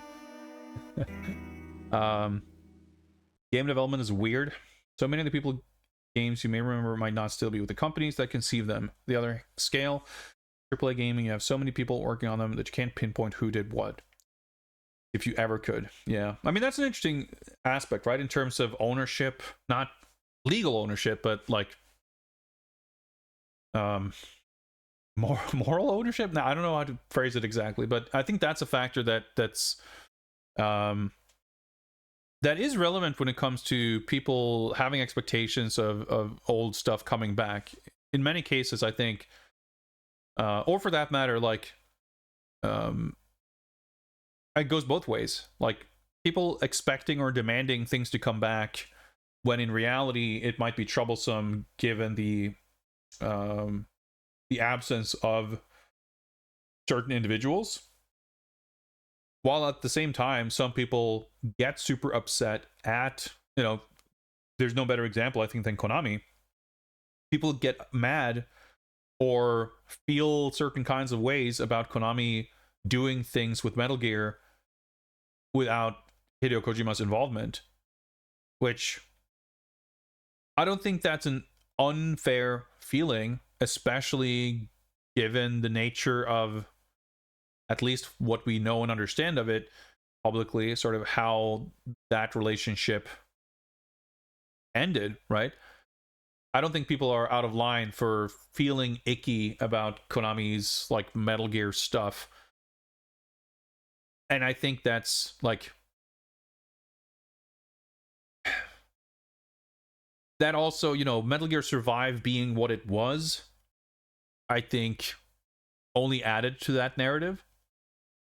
If in Metal Gear Survive's stead we have gotten some other Metal Gear game that was like an awesome game, I think people would maybe feel a little bit different. But regardless, you know, there's plenty of people who feel certain ways about the MGS3 remake. Some people are convincing themselves that Hideo Kojima is probably, hopefully, definitely secretly involved in it somehow, which, like, well, okay, sure, buddy, that's all right, whatever. But you know, you have that on the one end, you know, and on the others end you have, you know, a lot of things where people are clamoring for old IP to come back, not strictly or specifically with Konami, but any company that's been around, any old IP where you might in those cases also not have any people involved. And sure,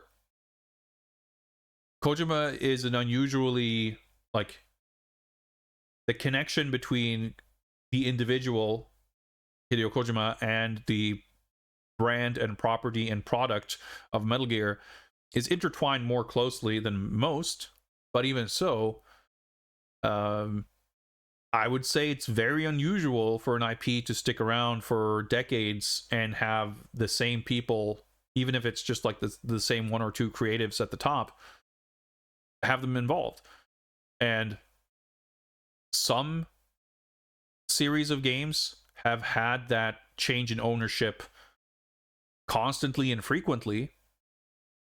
And in other cases, you might have had more of a notable kind of, you know, changing of the guards, as it were. But in a lot of cases, you know, there's no, like, it's just funny how that works out. With a lot of stuff, a lot of people don't consider, largely down to not being aware of it, I'm sure, but they don't really consider that individual human involvement, and they just think of it as a brand that is owned by a company, and that company should do more with that brand. Whereas with other things, you have that thing of like, how dare Konami do something with Metal Gear without Hideo Kojima? When it's like, on some level, strictly, like, how is that any different from doing anything with Konami or you know, Castlevania or Contra or whatever without the people who created that? I mean, it is different in some way, of course, but at the same time, like, where you draw that line can be a little fuzzy, I think. Personally speaking, I'm fine with Konami doing something with Metal Gear. Like, I don't take personal offense to it, but they would have to do something that's actually interesting if I am going to be interested in it. An MGS3 remake is not particularly interesting to me, especially given that it's, from what we've seen and heard, not that different. But I wouldn't be upset or opposed to a new kind of game. I think, like, as far as trying to fill gaps in the main narrative, like, that's kind of rough. But I also, the overarching large narrative of Metal Gear is not really what I'm that interested in. But I think you could absolutely do whatever kind of spin-offs or alternate takes or whatever, and I think that'd be, I wouldn't find that upsetting. Not in and of itself. It can be an upsettingly bad game, sure, but if it's, you know, the concept of doing it doesn't upset me.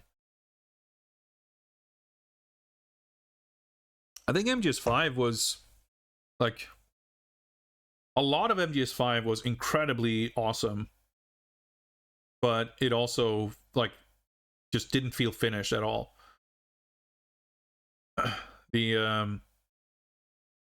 I think the mechanics and systems, like, were so interesting, and it felt like over the course of most of those games, Like, you really feel a refinement of the controls and the combat mechanics and like streamlining of things to make things easier and smoother and more comfortable to play without necessarily sacrificing or compromising the mechanical depth and complexity and the incredibly interesting range of things you can do, which I think was really cool.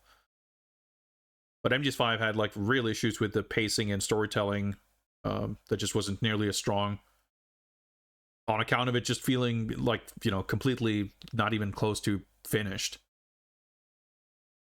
Yeah, Kojima seems, I guess, to be doing fine. Death Stranding stuff hasn't like super duper interested me. Not really sure what to think of those games. But I have the first one on Epic, I think. They gave it away at some point. And it's like, I hear it's a long game, so it feels really daunting. But I like the real trailer for, or whatever, the most recent trailer for Death Stranding 2. Looked fun, but I also feel like we might have 20 minutes of those fun moments interspersed over 60 hours of boring nothingness, in which case, I don't know if I have the patience for it, but I'm interested in playing it to a degree, but I'm like, I think there's a lot of Hideo Kojima's idiosyncrasies as a storyteller, which I find intriguing. But the games of his that I really like, for the most part, it's either mechanical stuff you can do, or vibes and atmosphere, or the characters and that kind of thing. And like, yeah, there's potentially interesting, weird things happening in Death Stranding, but from the trailers and the character, like, it doesn't seem, I don't know. The trailer for Death Stranding 2 was the first time I felt like, ooh, this is compelling. Ooh, I want to see more of this. I never really felt that way about the trailers for the first game.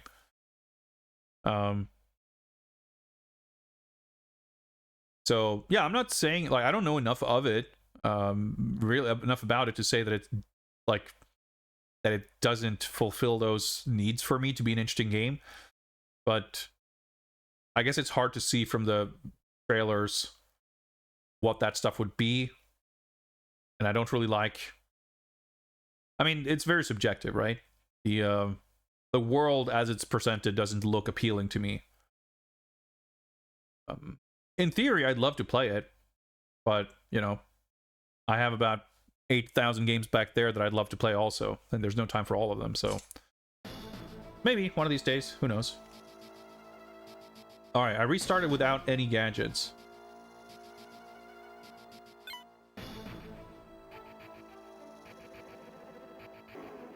So it's a little tricky.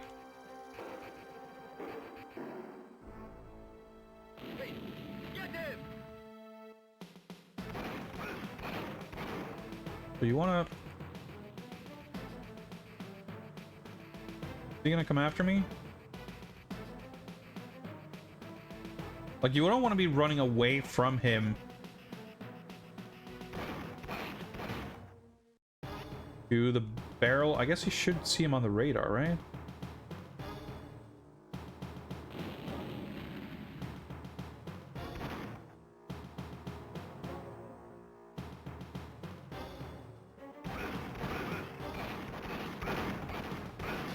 Like, it's very awkward to try and position myself so I'm like, I have him in my sights, or the barrel rather.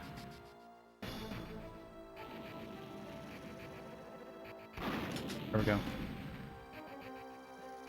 Because he moves pretty quickly, as you can see. I can get out of range of his punch, but... Heal up. But I kind of have to get a little uncomfortably close to even confirm that he's going to try and chase me.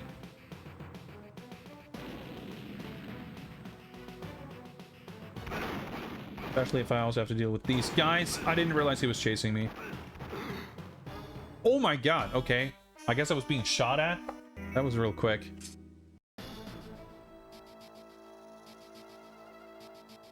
I guess I can plant a mine here. No, that's a hologram. Okay. Shit, I should... maybe would have helped. I thought that was a mine.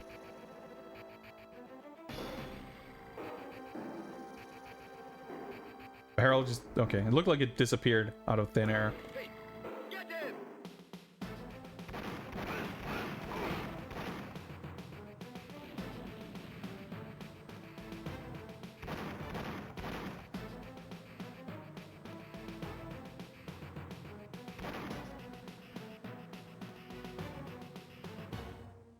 It's really hard to lock onto the barrel, which means that it's really hard to hit the barrels. So I want to be able to stand to the left of the barrel to start aiming for it. You know, before he approaches.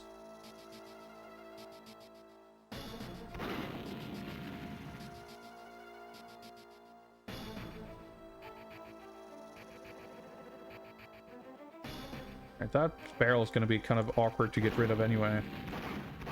Or awkward to use, so I should get rid of it, is what I was trying to say.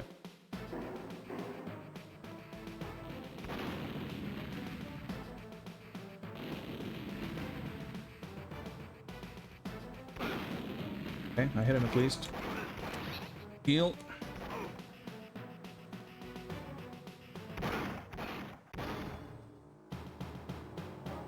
This one. I can't even fucking lock onto it.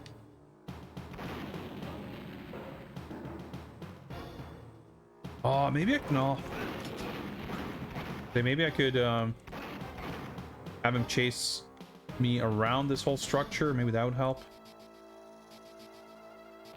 Okay, this should be it. I was gonna say, fuck it, I'll take the damage. It should kill him. It worked out. Hope it didn't feel railroaded.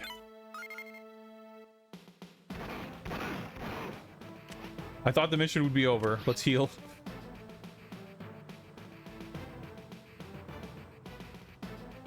All right, we got also slightly alarmed Willem Dafoe here. Jaws, we've had some security breaches here. Return to the Peru base immediately. Do you copy?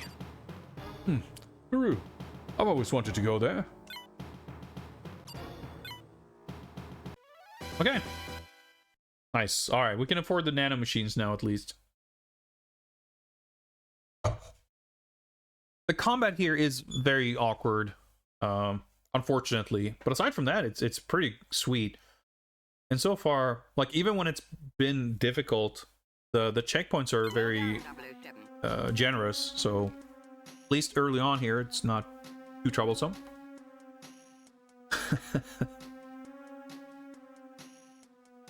So, Jaws is working again. Astounding. I thought he'd retired. Yeah, I've killed him like 4 times. And I exploded him right now, so I don't know. I have a feeling we haven't seen the last of him. Apparently, someone made him an offer he couldn't refuse. Perhaps full dental insurance. Fucking Bond quips in the debriefing.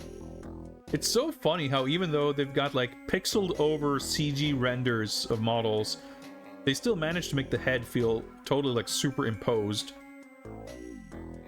And that's a good Brosnan likeness though. Like, even compared to some of the 3D games, that's one of the better ones we've seen. Alright, Molecular Enhancer. Nanobots regenerate your health over time. Boom, we got it. Okay. 640. So, I said before that, you know, survivability is a thing. We take damage, so having this would be good, but there are checkpoints pretty frequently, and I guess you start each checkpoint with full health. So, unless you're concerned about no missing, I don't know that that's as crucial as I thought it was. Was this? Yeah, reduces damage. I think this is more meaningful. James Bond enhanced with nanomachines would be incredible. I mean, we're about to witness it, I guess. I can only hope we get even more nano-enhanced Bond action in the console game. Yeah, let's... Okay, yeah. Oh, we got the flak armor, and then we get the ballistic steel armor. I can only imagine we get full plate mail for the 3rd upgrade. That's pretty good. We could actually afford the next upgrade, but I am curious if we can... capacity by...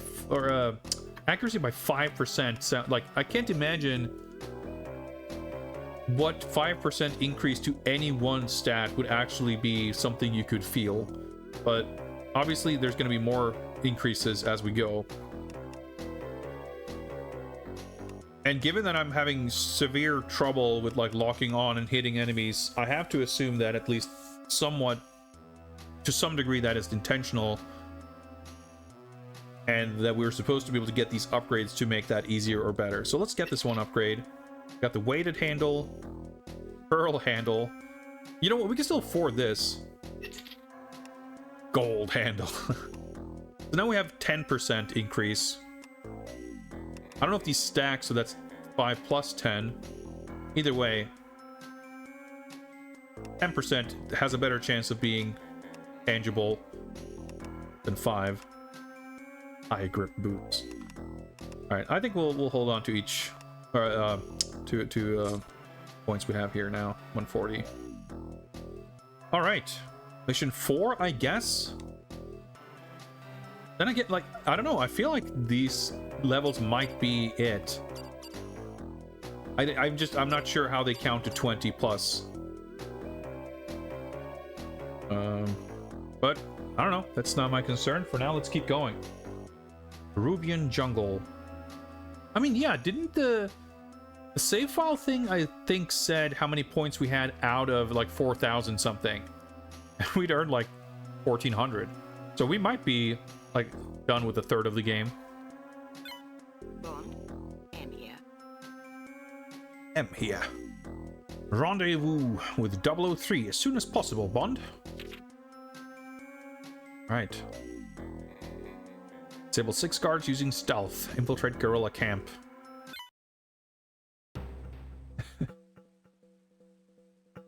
Oh yeah, we get some kind of story cutscene here that isn't even like just the level intro.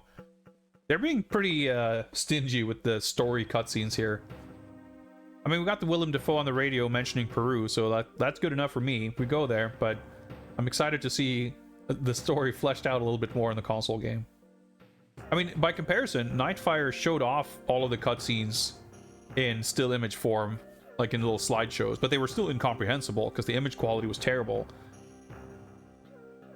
Mustache looks better here, yeah. But he kind of looks even less like John Cleese here. Still got the jungle stealth music. This track is sick. The information on Yakov's discs contained information about his client Nikolai Diavolo, a KGB operative so ruthless the KGB itself tried to assassinate him. They failed, unfortunately. Oh, dude. This fucking Doom level boundary. While with the KGB, he was known to have an interest in nanotech. He's now set up a base in Peru, near, of all things, a platinum mine. This cannot be a coincidence. We're sending you to investigate and shut down his operation. 003 has been scouting the area for some time now. Upload the Q-worm into his computer network and destroy the primary satellite dishes he uses for communication. Good old Q-worm. I wonder if it still comes on a credit card mini disc. Alright, that's 003, I take it. It's not John Cleese, it's Jim Cheese. Yeah, it might be. Realized getting notifications like those.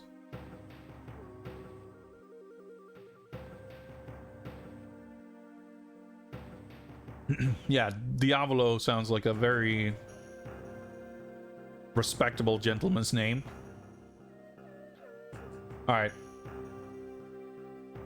Okay. I was gonna ask for a bet. Let's do some proper Twitch stream engagement. I'm gonna do a prediction.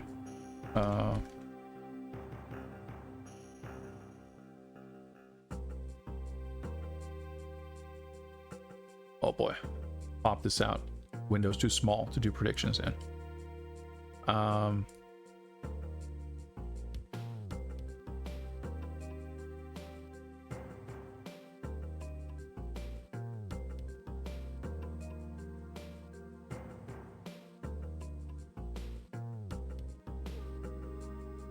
Let's keep this going for, I think 5 minutes will be I guess let's go for 5 minutes and hope that the answer will not have revealed itself by then. I'll let you guys determine if you think 003 is going to survive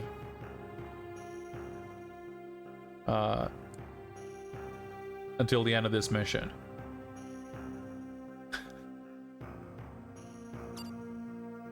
Hello, 003. Fill me in.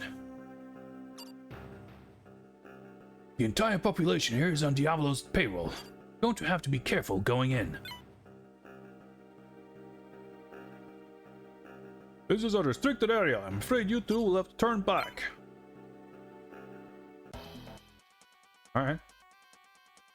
I'm afraid not.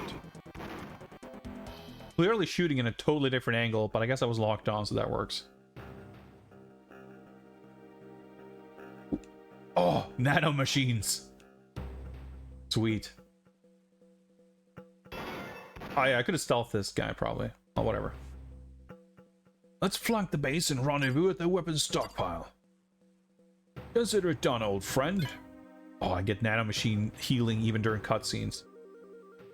So yeah, I figured the level's gonna take a while to finish, but I thought about it, I was like, well, he might get killed in the fucking opening of the level, so hopefully the prediction won't be tainted by that, but we'll see.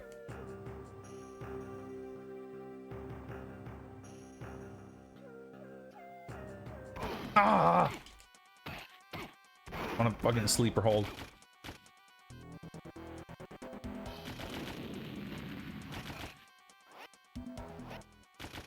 Doesn't seem like the upgrades are like super vital or anything though, so I end up not getting the upgrades due to missing out on points. I think we'll be okay. Oh, here.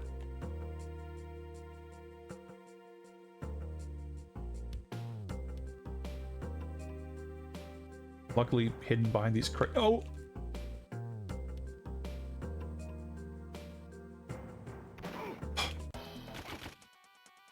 Nope. Damn it. Oh, okay. Oh, fuck it. Diagonal. Okay, but these nanomachines are fucking saving my life. They're paying for themselves.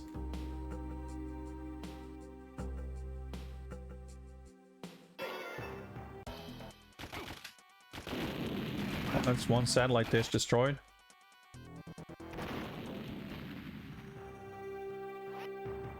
Flash grenade.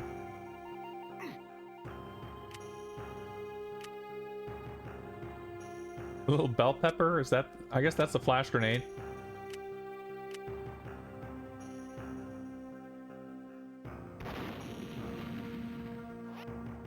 Healing head kits now. All right. Oh shit! Look at the map.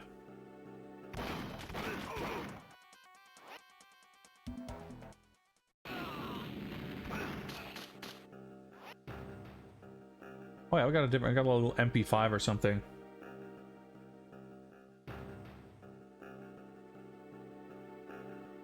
It feels kind of nice to just be able to say, oh, fuck it, I can just...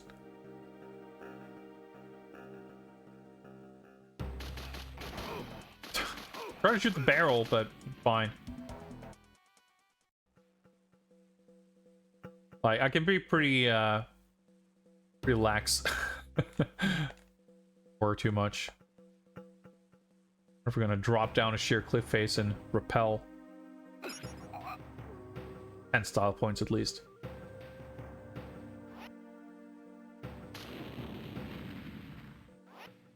Hollow bond.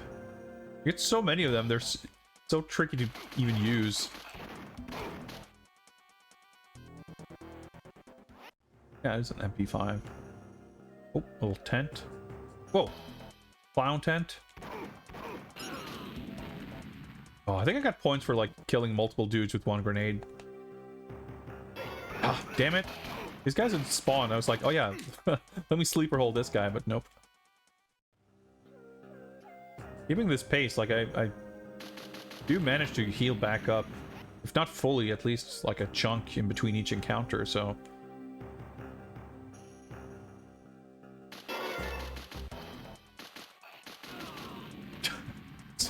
Like, you lock on, but you still, the shots still get blocked.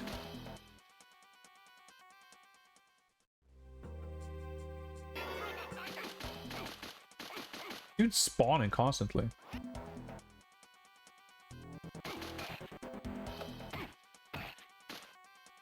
But yeah, I kind of gain health faster than I lose it anyway, so.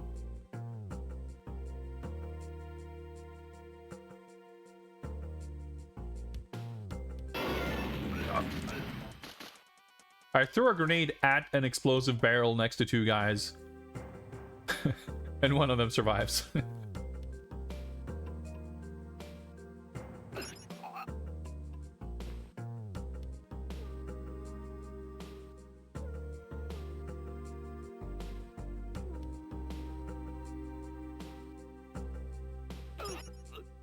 Okay. Could maybe still get this. There's a lot of enemies.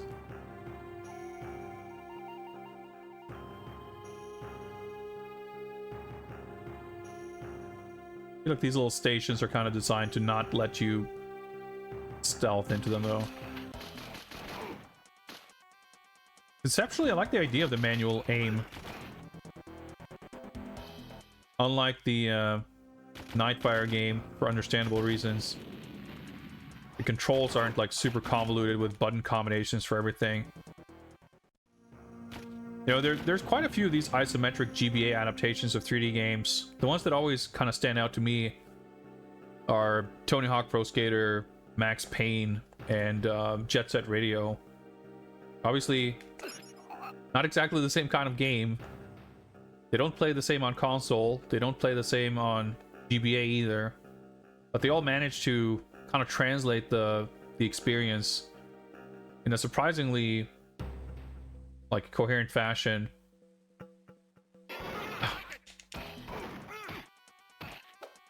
And you know, maybe this could be added to that list.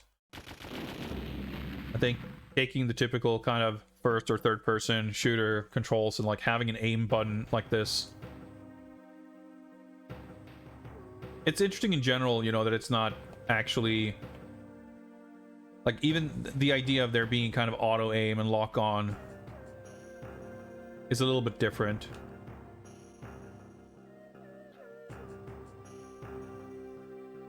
Chance here. Ah! I figured we were at risk there because I took so long to start chasing him. Tony Hawk 2 on the GBA was the first one you played. Yeah, I played a little bit of one or two of them, but I don't really remember the details. I just remember at a time when I was just like checking out whatever on GBA, I would check like, you know, the like scene release stuff on a more or less weekly basis and see what was out. I was like, oh shit, Tony Hawk. I played the second one. I played the first two. And the idea of it being on GBA is like, well, that's weird. I gotta try this. And I played it. It's like, you know what? This is actually pretty good. Like they basically recreated the level layouts and everything. They were very impressive.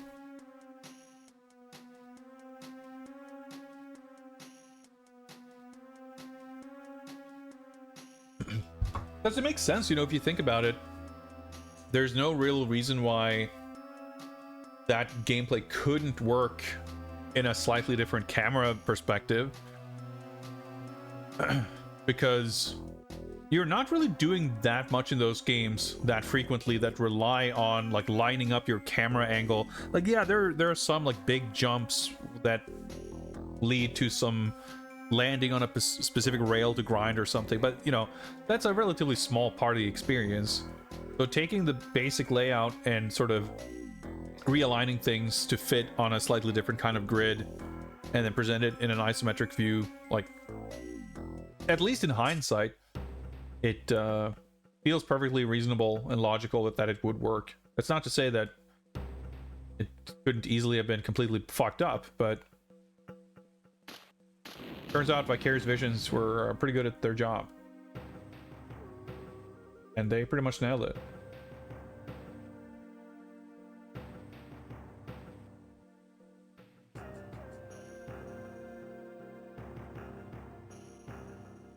Downside to this aiming thing is that you're are still fairly limited.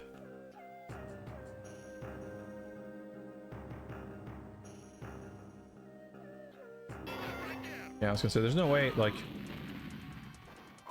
you can actually hit or sneak up on those guys. Ah, table. Level reminds you of Time Commando. I guess the first level in that is some kind of jungly thing. As far as jungles go, and especially given that we have the typical GBA CG look, this is pretty unobjectionable to look at. Sneak through here. Oh, there's another guy right next to me.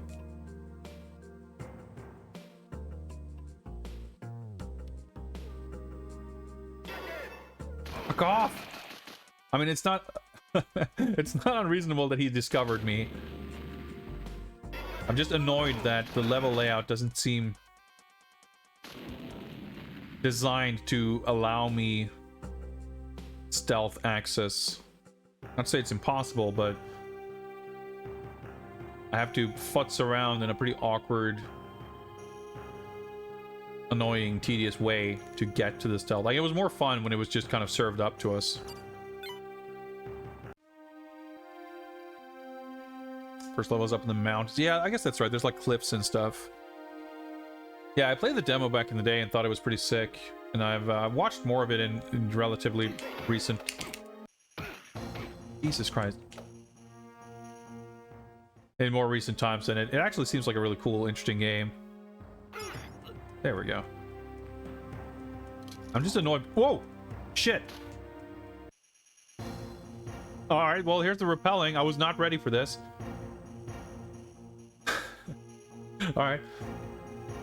I have company here, Q. Friends of yours? Those are ARIs. Aerial Recon and Intercepts. Unmanned with radar-guided lasers. Highly dangerous. Quite in fashion with the local militia. Alright. Wait. Oh, I can't. Okay. Full 8-way vertical running and gunning. Okay. Oh. I feel like I missed a beat there with a bunch of explosives by these things. Like, I probably fucked up by not exploding something up there. But I reckon the game probably wouldn't let me just run past it if it was required. Well, down we go. I mean, this is cool. I like the little wire. Simple, but it's effective.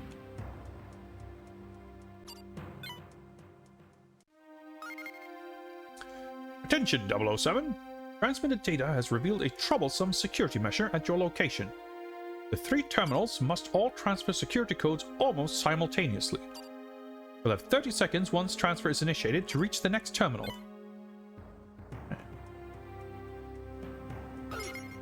Well, we somehow got the sleeper holds. For everything you fuck up, it's still surprisingly achievable.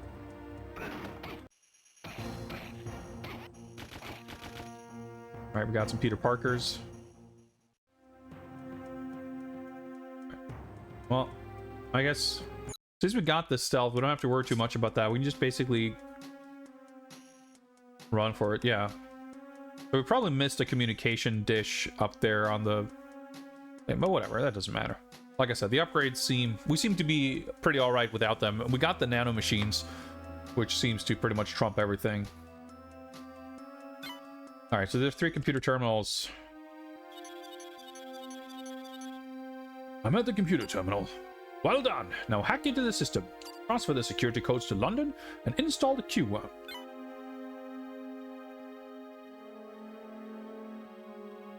That's strange. This says someone's activated Terminal 1. Let's take a look.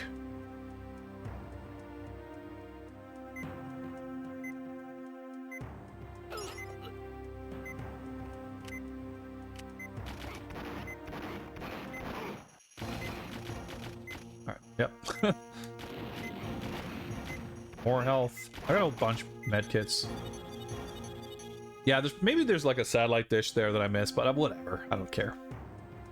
Excellent. One more terminal to go. You'll find it to your south. South is not down the cliff, I guess. I mean, it is, but...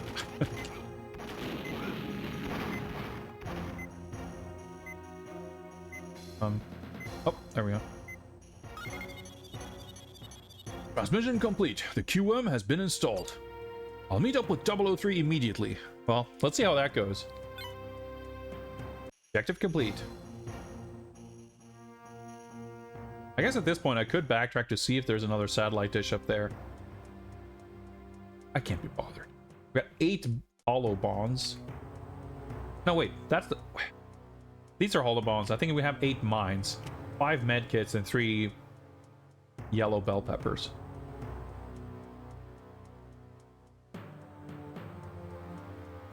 Get to drive a jeep. I wonder if there's a boss. I mean, technically there was like a boss at the casino level. Then we had the Jaws boss fight last level. Another boss at the end of this level. Or a little bit here. Am I backtracking? I'm not sure. Oh, appear to be anything here anyway. I guess there aren't really like collectibles to be found. I mean, there's just the optional objectives.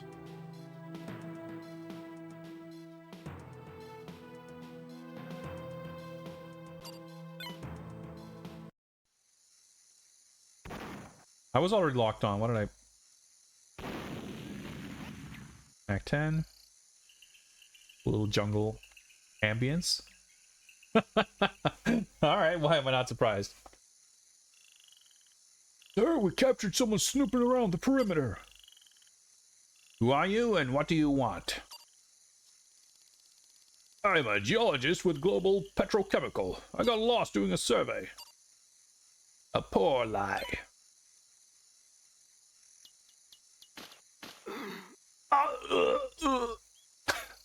Well, folks, there you have it.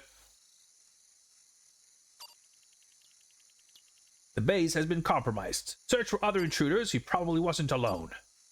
Yes, sir. Let's see how the mission plays out before we confirm one way or the other. At attention, comrade. Yes, sir. You're with me. Get the transport ready. We're moving out. Right away. 003 has been killed. I'm proceeding on my own. Very well.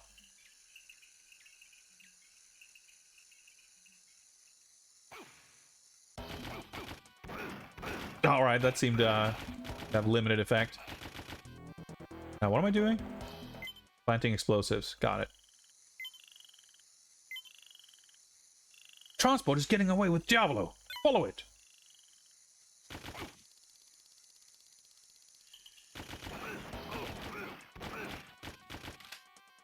So nice and quiet. Get a little bit of driving here. Or do we latch onto the helicopter or something? Well, we got an explosion. Oh, driving. Okay. I was about to open the stream manager to handle my predictions. What do I do that? Will 003 survive to the end of this mission? I mean, maybe he'll come back, but he did in fact not survive. Actually, you know what? Let's officially finish the mission, because maybe he did survive. We don't know. Wait. Oh, there we go. Oh, the parallax scrolling. That's pretty cool.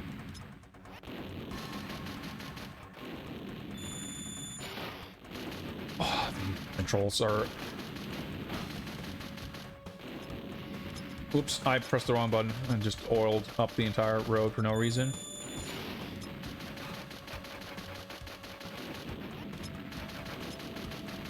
Like, the controls are tilted by 45 degrees. Like, up is forward on the road.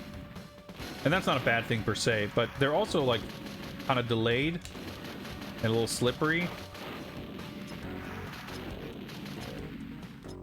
So it makes you, like, second guess what the actual controls are, kind of. But they're almost dead, so... Break! driving, 007.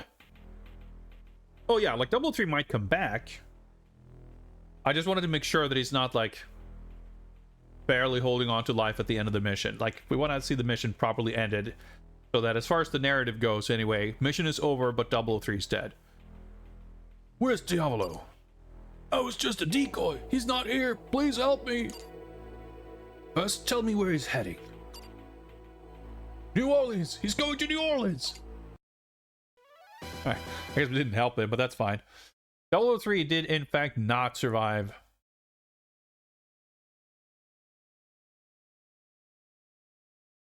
Congratulations. People who made a buck on this prediction.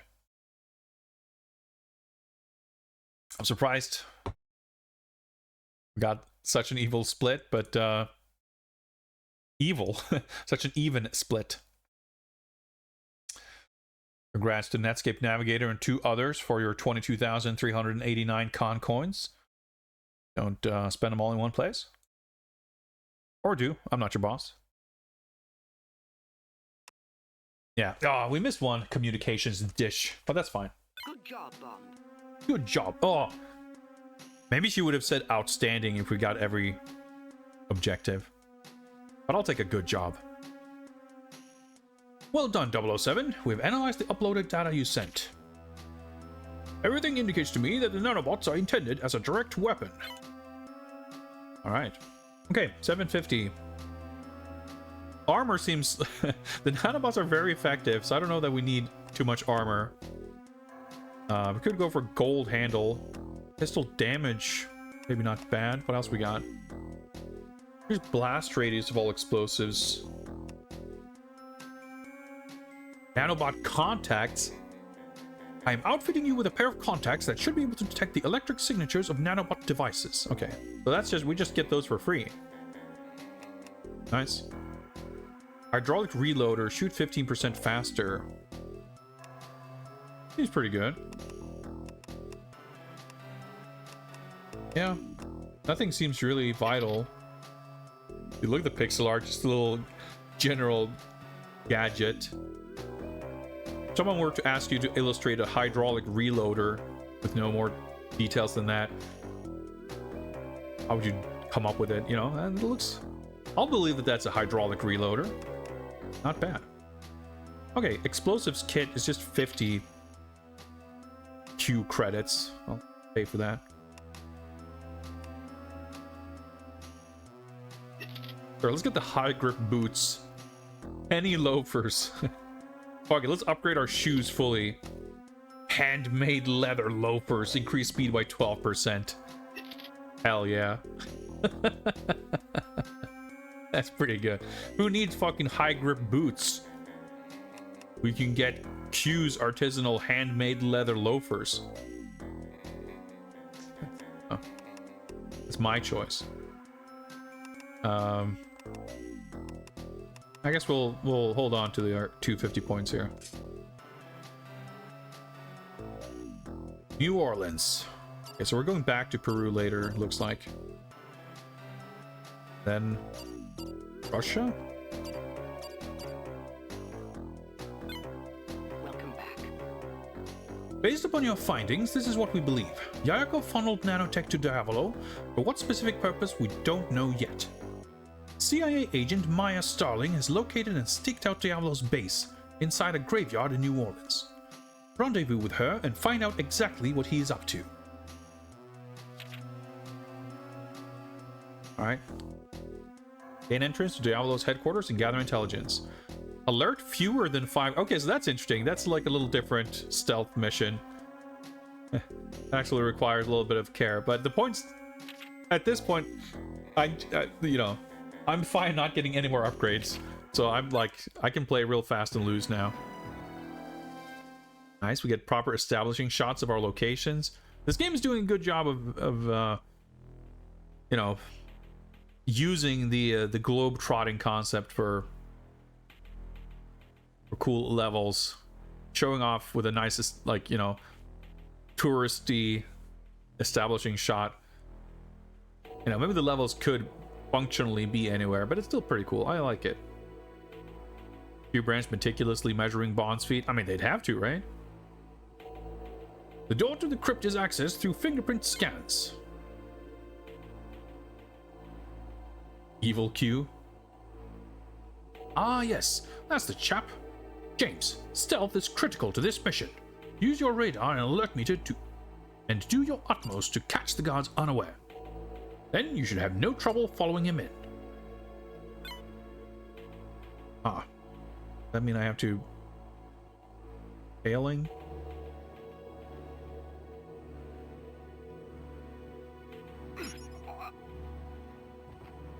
Probably not. Hopefully not. Maybe I just need to...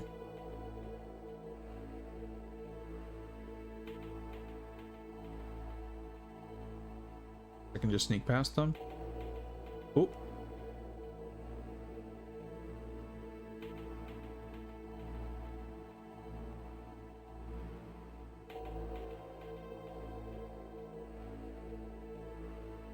Not super easy to see which way they're facing.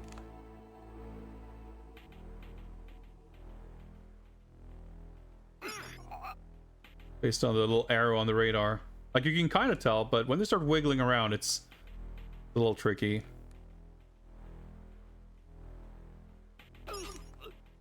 I don't actually have to choke them out for some bonus point, but it is fun to do.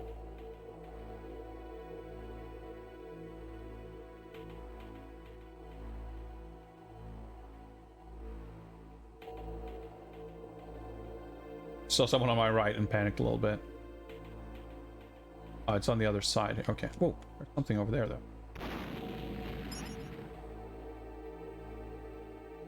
Luckily, the sound of that explosion didn't travel very far.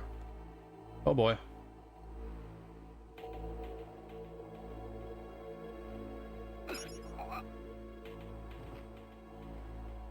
Very good choking sound effect, I take it.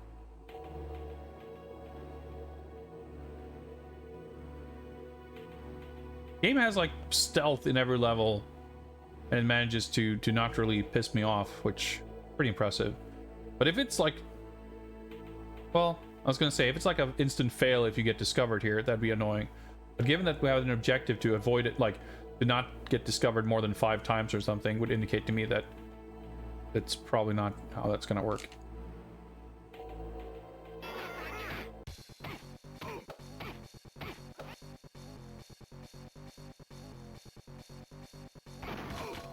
I guess we have to kill the guys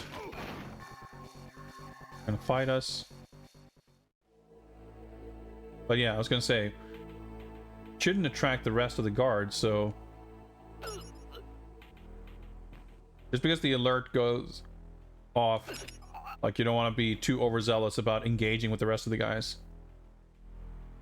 Good old stealth gameplay. I mean, this is what it should be. This is like the best Bond stealth of any game so far. Because it's actually fun. And failing, it doesn't instantly infuriate you. Or, well, not me anyway.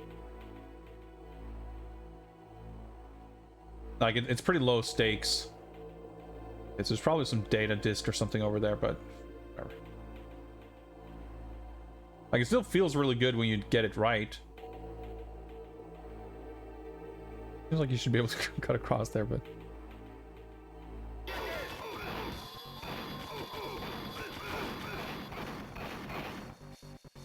Ah.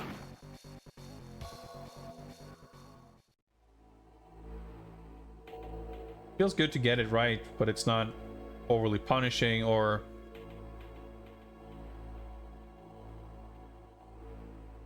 like fucking it up doesn't completely grind the game to a halt. I feel like there's a lot more exploration that could be done here to find data disks. But I'm happy to not feel like I have to care about that. If I have one complaint, it's really that stuff where the enemies are really unpredictable in how they walk and stop and turn. A lot of the time it's like they wiggle around a little bit, so it's like a real gotcha moment where they turn around very suddenly. You would expect in a game like this for them to pace back and forth, or like while they're traveling, it's fine. But sometimes they walk in like very staggered paths, where they just walk a little bit and stop, like stop and start, like that. He stopped in a spot. One more alarm and I will consider this objective compromised. Well, hopefully we're almost done. Fortunately, I'm not sure the right guy there is in the same alert. Yeah, I know.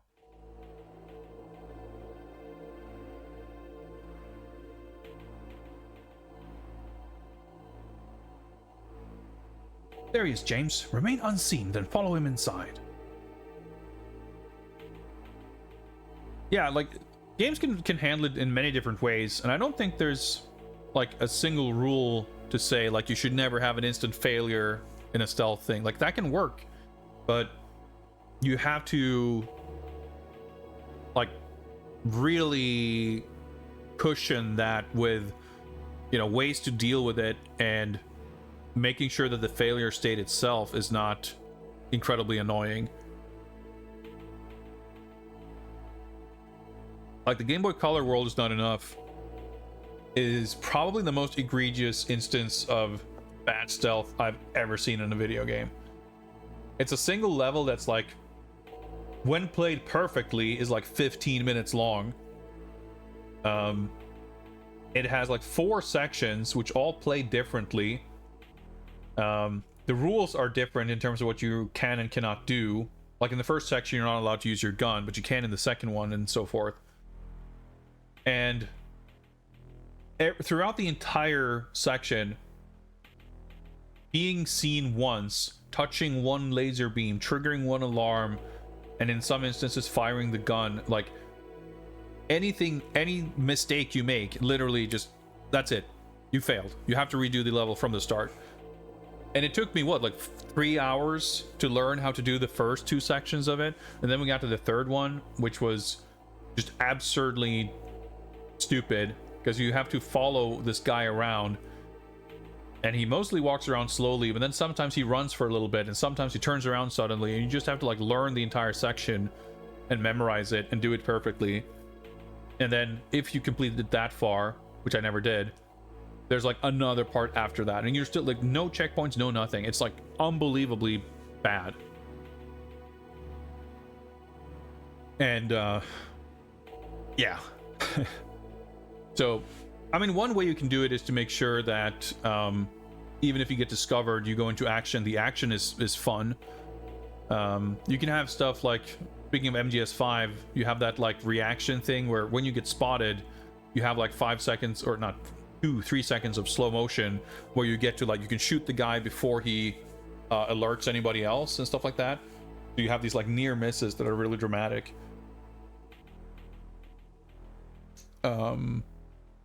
Or like in the recent Hitman games, like the way I play them, I never like to get into combat. If I get into combat, I usually would like load a save game or like consider it a failure, but there's still like a lot of gray area between being hidden and being spotted, and you can navigate that gray area, and it isn't actually, you know, and Metal Gear is similar in a lot of ways, in different degrees and different installments, of course, but basically, you know, enemies can be cautious and alerted, but they haven't actually seen you. And I think there's a lot of things you can do with that too, where it's like you fuck up a little bit, but it's not an actual failure. Like, have it not be so binary, I think, is a good way of making it more palatable as well. Because if you do make it, you know, if you have the balance wrong, where it's like very easy to be spotted, but if you get spotted, it's completely trivial, that's going to basically not really incentivize wanting to do it properly anyway. And if you have a game like that, and you have like these rewards for doing stealth perfectly, like getting an achievement or unlocking stuff or getting bonus points, but that's actually super duper difficult, then that's not really great either. I don't know that I would say this is like done super well, but it avoids committing the cardinal sin of making it a complete pain in the ass and like really maddening, which is a big step up from Nightfire on GBA. There he is, James. Remain unseen, then follow him inside. Remain unseen, I'm not so sure about. You failed your objective, Bond. Holy thought I covered, like, I wasn't really sure where he was gonna be, you know. Oops. But let's see if we can get through this with fewer than 5 or 6 alerts or whatever. I'm not gonna bother like engaging with people.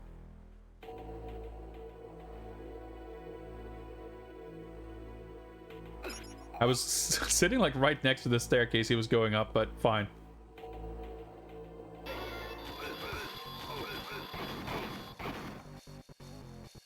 Well, I'm skipping a lot more counters than I did before, so...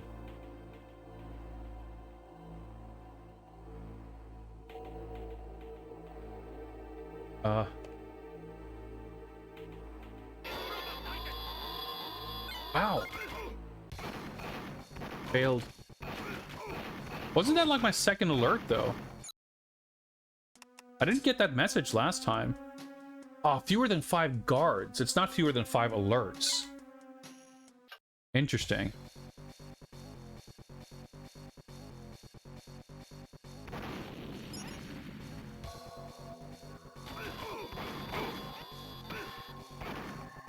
Maybe... Yeah, I don't know.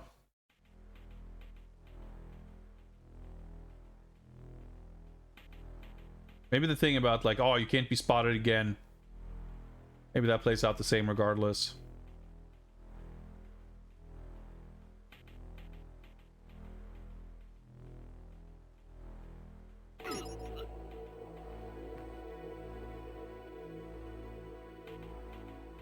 Basically trying to speedrun a little bit to see how...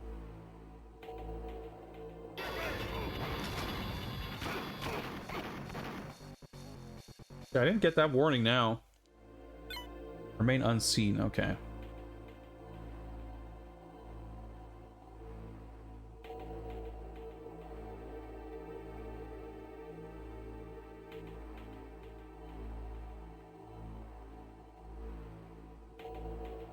Fuck it, don't... Oh my god. Oh, he didn't see me. I guess that's what counts. Alright, nailed it. Perfect stealth. First try. Seems that Diablo's HQ is a few floors below this level.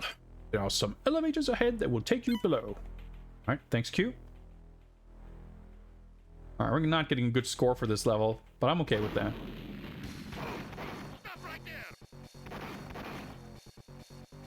You know what? I don't think I will.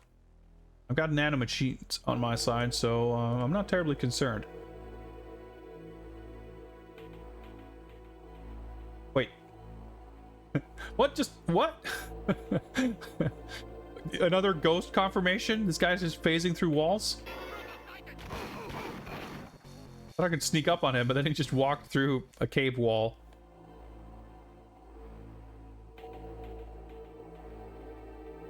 Like a lot of these guards.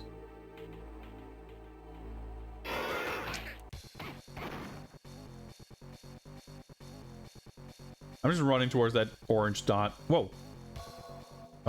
Okay. Hello, guys.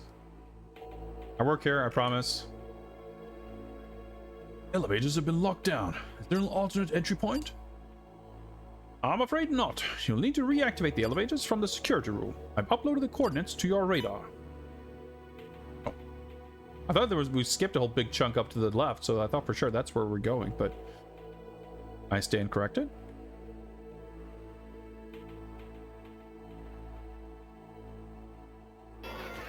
Like, I was waiting for him to turn around. He was facing my direction, and it was about as far as he could be while I still can, like, survey him. But, yeah, there's, like, when it works out well, it feels good and it's fun.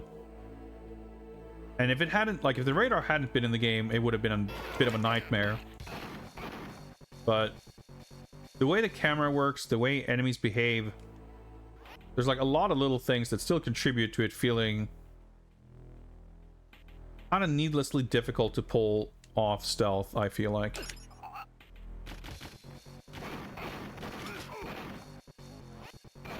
We can still, you know, kind of cruise our way through the game, which I appreciate. We've had some pretty challenging games. Oh, we can talk to them, nice. There's no way we can make it stable in time. We'd better. We can't have hundreds of soldiers keeling over 5 minutes after implantation. Still can't get over that they just reused the portraits of the characters from the other game, but that's fine. Alright, we're getting lore. And talk to these few guys, but that's fine. Rather talk to the hot babes anyway. But yeah, we had some annoyingly difficult games, so just having one that's really chill, and we can't, you know, we can kind of get by without not really having to care too much. I genuinely welcome that.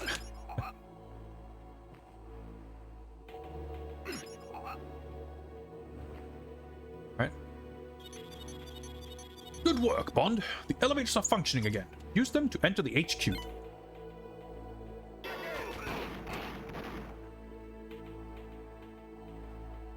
So, what's the problem anyway? Somebody over in security turned the elevators back on, but forgot to fill out a 278-6. Hey, you're not authorized to be in this area. Why do we have two guys with 3 portraits between them?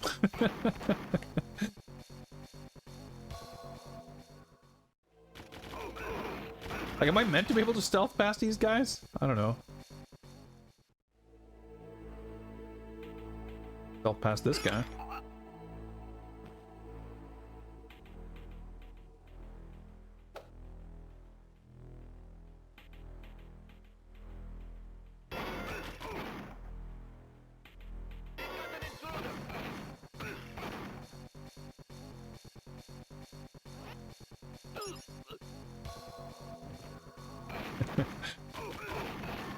Hold on, will ya? I gotta choke this guy out first. Then I can deal with you.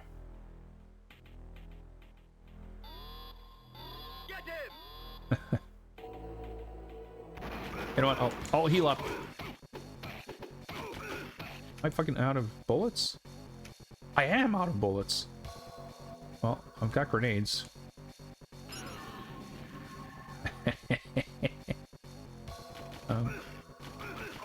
I'm trying to grenade. Alright, nice. Points. Alright. Checkpoint, save complete. Full health. Alright. So I'm in the lab. Wait. Targeting these guys now. Maybe I was before as well. I don't have any ammo. I didn't realize this was a big foreground wall, but no, I mean, I guess I realized had been picking up P99 ammo, but I wasn't expecting that we'd be running out. This doesn't look quite, but a little bit like the fake Q from which game was it? Was it Agent Under Fire that had the fake Q? I think so, yeah. That's the one that at one point in development had John Cleese. Yeah, the fake R, rather, because the character's R, but he was replaced with a different fake version. But he had, like, glasses. Anyway, Science Man. I couldn't say anything in front of the others. Try this. Might need it. Oh, wait. What?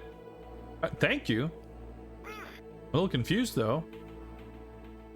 I thought I was, like, snooping in on some secret conversation. But no, this guy's just handing me guns.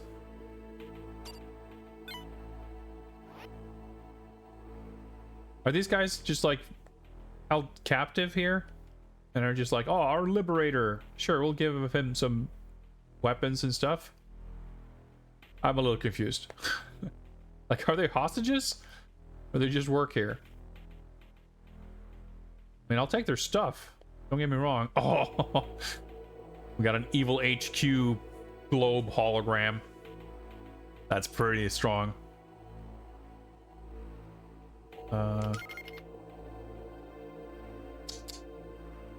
Mr. Bond, you didn't think it would be that easy, did you? Mr. Nova, how did you fall in with this madman?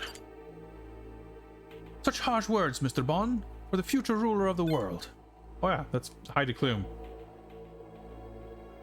Soon my army will begin marching on the capitals of the world.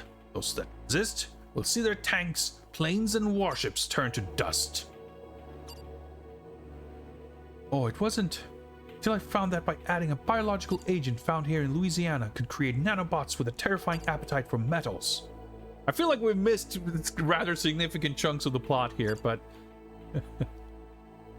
Except platinum, the one thing your nanobots can't eat.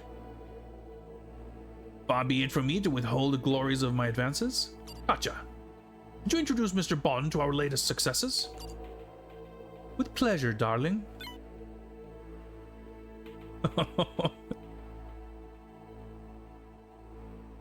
You haven't won yet, Diavolo. Oh, please, Bond. I'm closing the door on our relationship. Goodbye. Lark, good luck with games, Bond. Thank you very much, Mendel. Appreciate it. Amazing! Swarming with nanobots. If what Diablo said was true, those bots could chew through most metals like candy. Gunfire might be ineffective. Okay, does that mean we punch them?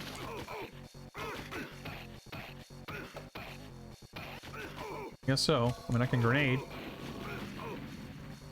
I can heal. I'll just rely on my own nanobots to heal me up, I guess. We've got an intruder. Wait, wasn't there a third guy? Did he just... Oh. Oh, I can just shoot this? Can I? Yep, I guess so. Oh, I get a hollow bond. Oh, I come in handy. Where's the last hologram man?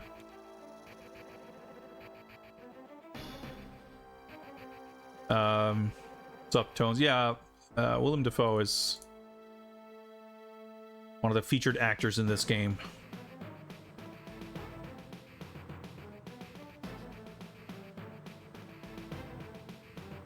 Surely we only took out 2 of them, right? Oh, there he is. I see.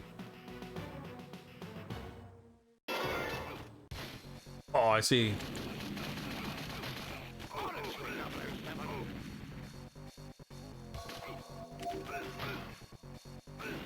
Bring out the heavy artillery.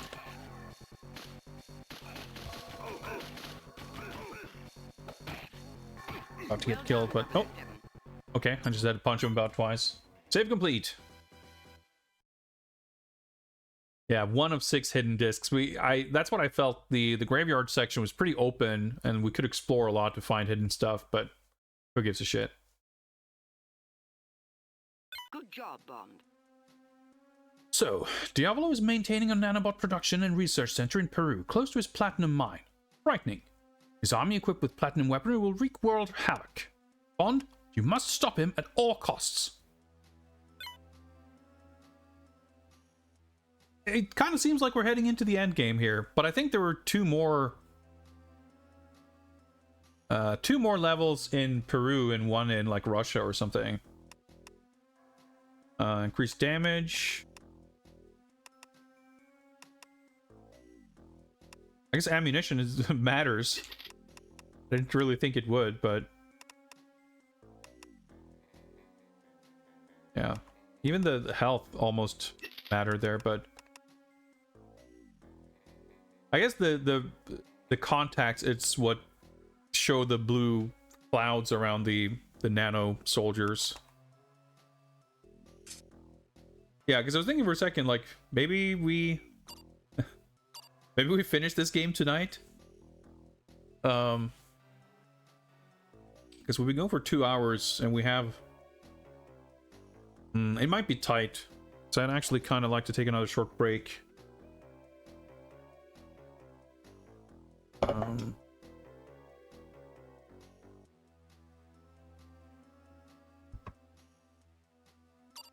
I guess we've I'm trying to, there we go. Our levels might even get a little bit longer.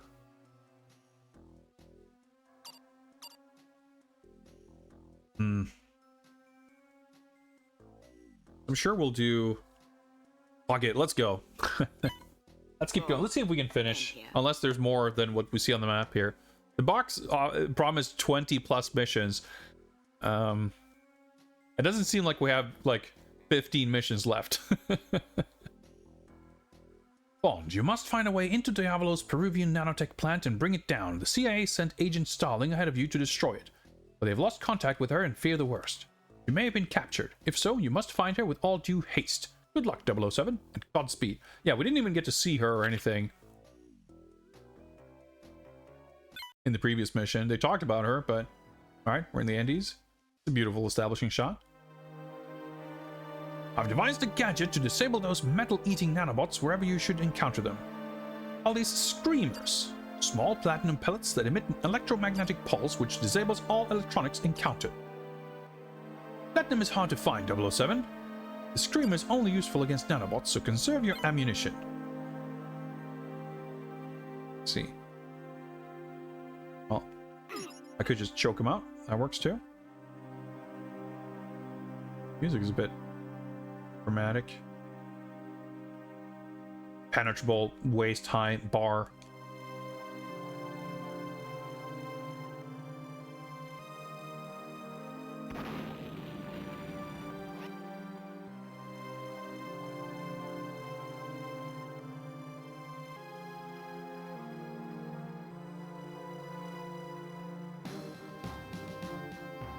Yeah, see, they're like turning around and flipping all kinds of... For fuck's sake.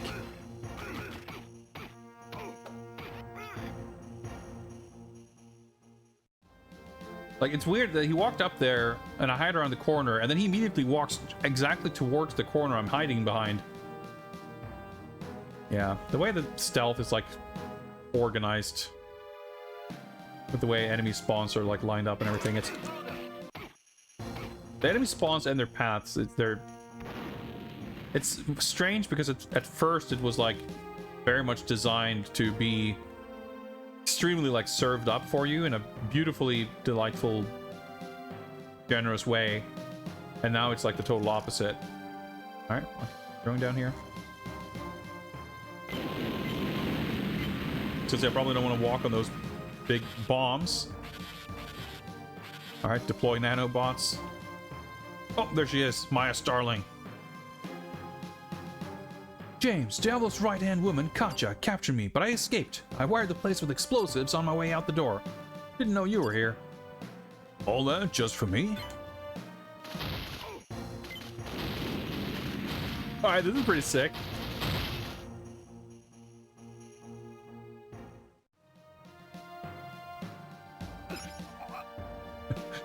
Nice little sleeper hold warp.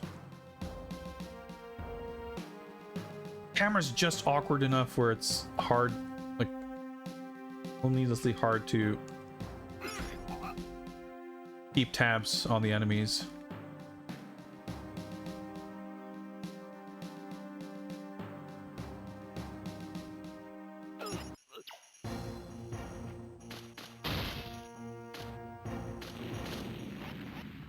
All right. Looks like we might, well, get our quota of sleeper holds. We'll see. I'm not stressing too much over it, but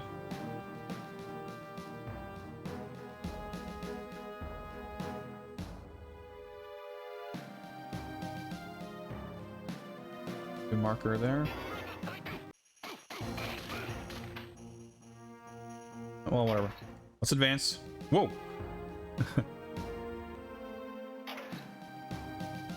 I've complained in previous Bond games about these gray facility levels. This one is reasonably cool. I guess I can use a screamer. Oh, okay. Oh yeah, just destroy the nanobots.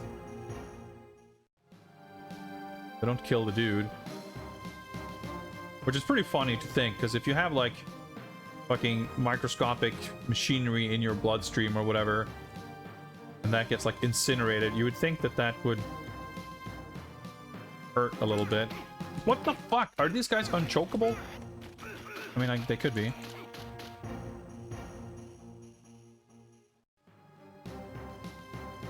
I wanna choke a dude. Is that too much to ask for?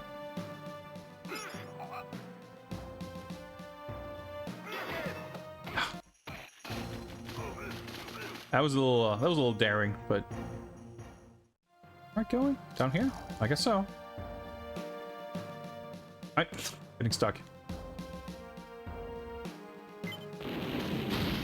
I like the implication that she rigged all those bombs. I guess she's got a Q repel.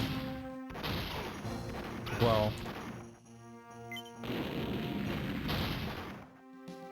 Specifically rigged to explode when I run past them also.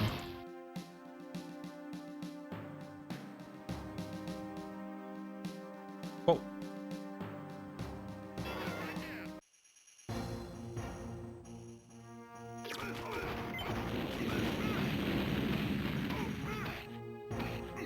Melee combat's a little lackluster. That's okay. Game's pretty sick. I'm super excited for the console game. Like, this is awesome playing this as like build up for that.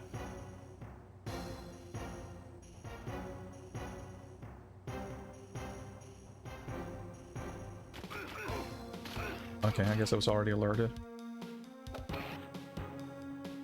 Oh.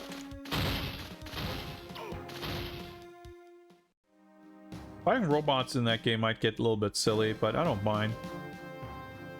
The added layer of abstraction with these kind of graphics and everything make it seem a little more palatable to have concepts that might be a little bit out there. Yeah, GoldenEye had a lot of gray facility levels for sure. But I mean, like, this is a factory level. Like, at least the HQ had like evil Earth holograms. So that, I mean, that's the biggest crime when you have a secret HQ evil lair, but it looks like a gray facility. It appears that Agent Starling's charges have not only blocked our path, they've opened a gas main. Highly toxic, so don't stay down there too long. There should be a shut-off valve whereby you can stop the flow of gas. Sorry again, James. Oh, if you come across my hollow puck, please retrieve it for me. Please retrieve it for me? We cannot afford it falling into the wrong hands. Yeah, who can say what these evil, dastardly people would do with Maya hologram? Unspeakable things, I'm sure. Okay.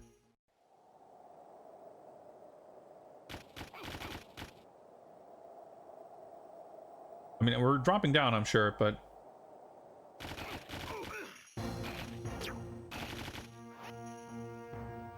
Well... And I guess the... Oh. Maybe I was supposed to... I thought I would rappel down, but I guess we take the stairs. How many times do I have to tell you? The reactor must stay below 330 C... I can't even fucking speak. 373.15 Kelvin, or we risk a meltdown. I'm growing tired of... Hey! Who are you? You're not supposed to be here. Guards! Alright.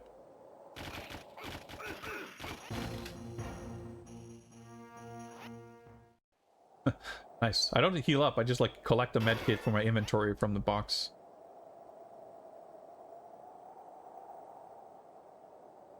I'm not immediately being gassed here, I guess. I don't know how I was supposed to parse that. Oh yeah, Q. We're at 600 Q credits for today's stream. If we get another 400, that's another objective completed. Heavy patrols in this area. That likely means the gas main controls are nearby. Be on the lookout. Grenades would be nice. What actually do I have? I do have some grenades. And some... You know what? I'll use one.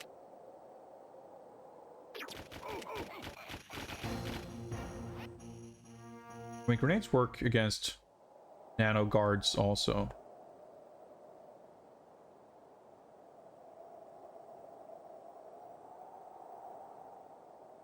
Nice. Objective complete. Okay. Oh, dude, look at these little acid pools. They were talking up this gas situation. Seemed to be that big of a deal.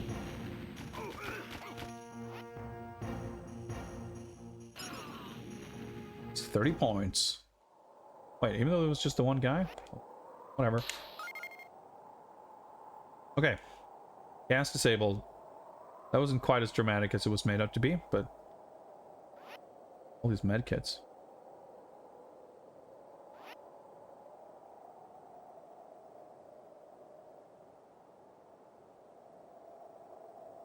Anyway. Oh, shit.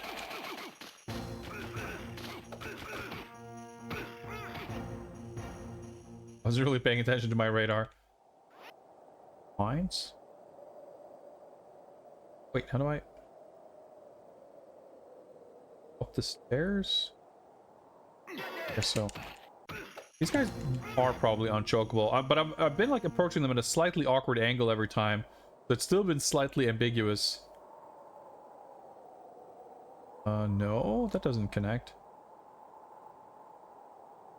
Huh.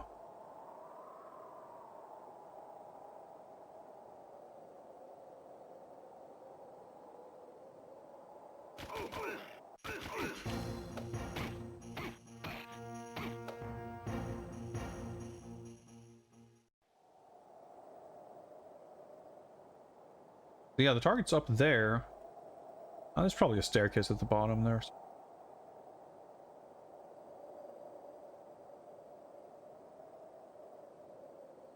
Or super far to the right.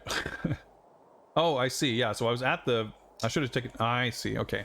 That wasn't really clear from the radar. You worked any henchman jobs before this? The Nasdaq crashed, my web development company declared bankruptcy, and I went to work for a guy named Max Zorin. Yeah, it's Christopher Walken. Smart guy, but a little blinded by his obsession with world domination. So, what went wrong? Oh, you know, the usual. Some British agents show up and, wait a second. That's the guy. All units. Intruder! Intruder! Pretty good. Rip those. Oh, wow. We got a refill of 9 screamers. Okay. How many medkits do we have? 7. Okay. Oh, shit. Whoops. Getting my buttons mixed up. Oh, I used a medkit again. Okay, so you can just collect the 1 medkit from each. I mean, that's still a lot, but...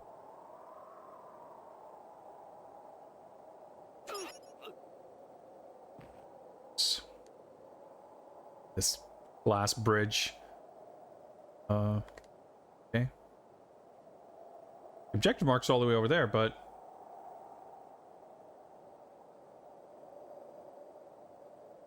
doesn't...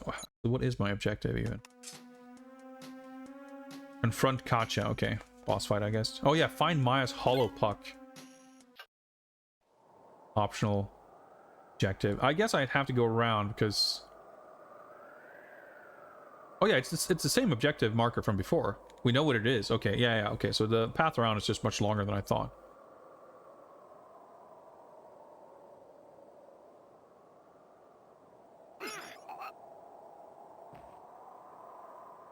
Maybe, okay, well, who knows. Nice! I've been trying to do similar things to that before and never succeeded. I wasn't sure possible.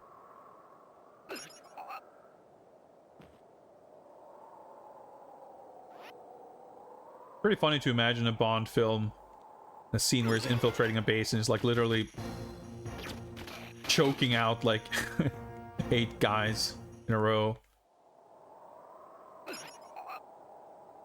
Pretty good.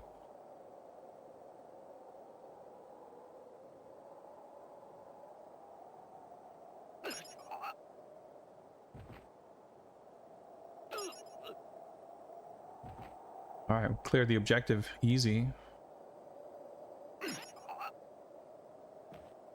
Either we need to take this giant detour, or we're on some wild goose chase for Maya's hollow puck or something. Nope. Is that her? Yep. So long, Mr. Bond. Nothing will stop Diavolo now. Heading to Moscow. I'll be there in a matter of hours. Okay. Did that count as confronting her? Not if I can help it. Oh, I guess it did. Actually, what's our objective now then? Oh, okay. We're done. Getting out of here, I guess. I mean, I guess we got the objective for competing in the card game by entering the high roller room, and that was it. Probably just fucking use the screamers.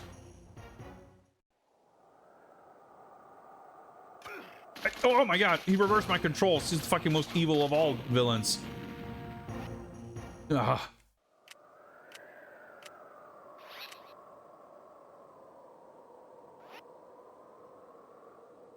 Alright, I guess we never found the hollow puck. Have to live imagining what the bad guys are gonna do with it.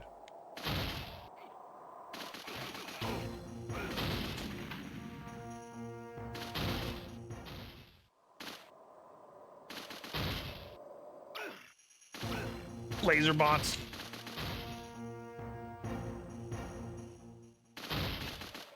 Yeah, that guy was truly the evil Q.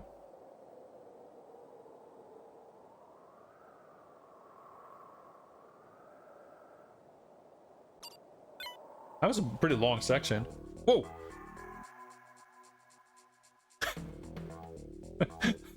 Fucking fake CG John Cleese and Judi Dench are really judging me, I feel. Well done so far, Bond, but it appears that you've just hit the tip of the iceberg. The rest of the facility is underground. The old Incan ruins. Keep going, 007. The fate of the world may rest in your hands. Alright, okay, mission complete. Yep, rip my ass holopack. You completed your objective, 007. Get going. She's less and less happy with us. That is so sick. Like, we complete every objective. It's outstanding. And if you complete most of them, it's like, very good. And now she's like, why do I put up with you? Get on with it. The rest of Diablo's nanotech plant is located underground, honeycombed in old Incan ruins. You must locate it, 007. Alright, 710 points. Damage.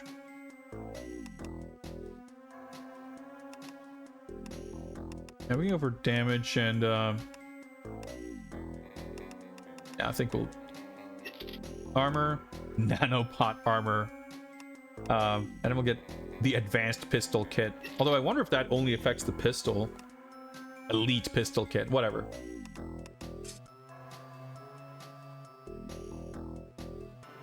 Peru ruins. Peru facility. Dude, the navigation of it's like you press a direction on the D-pad and it's just random which marker it goes to. Yeah, she said she was going to Moscow, so I guess we're fucking around a little bit here in the Incan ruins, and then we're heading there for the final showdown. I think we can squeeze that in before the top of the hour. You are to infiltrate the compound, retrieve all useful data, and destroy their operational capabilities. Avoid civilian casualties. The scientists there are working under duress. Agent Starling will be in constant contact as she hacks into their cyber systems. Still haven't actually seen her on screen. We saw her portrait like once, maybe twice, for dialogue, and that was the extent of it. Alright, permanently disrupt facility operations. Minimize civilian casualties, fewer than 4. Disable 6 guards using stealth. Alright, so that means that up until now, whether or not those scientists were helpful or whatever, neutral, it doesn't seem like the game would have penalized us for killing them. But I was avoiding them anyway. More beautiful establishing shots. I'll just keep that going. More cool music. Alright, we're just dropping down here instantly, are we? Oh. Oh, I guess this is what looked like what I mistook for Egyptian pyramid level on the back of the box. It was in fact an Incan pyramid level.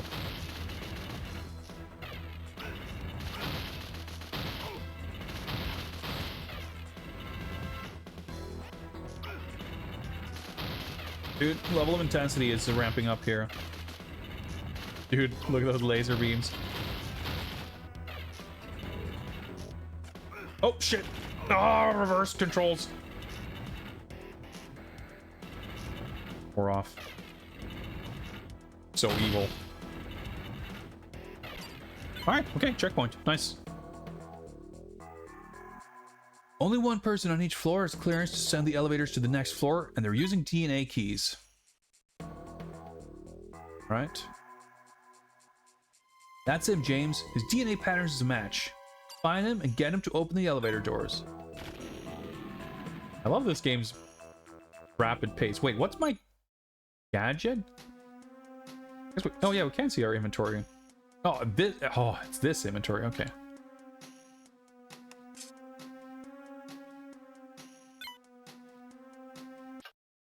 So my gadget thing, it looks like a little gun. That's the screamers. Bell pepper. 9 of them, so I guess we might try it. Maybe it's a trank gun or something.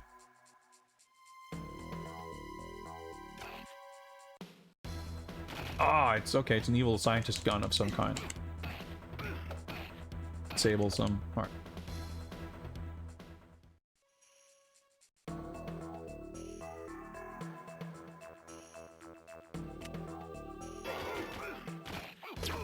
Oh, sick. I hit both of them with a single screamer.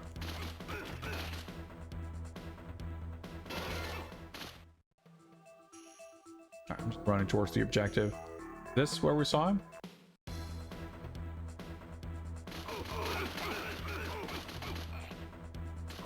Destroyed here. But I got the nanobots to heal me. I figured the game might be a significant chunk more challenging, and dare I say annoying, without it. Music's awesome though. What's up, Ramon? Play this game over the weekend? Now you see me, now you don't. Alright, cool trick. My biggest takeaway is that it's like actually pretty relaxing.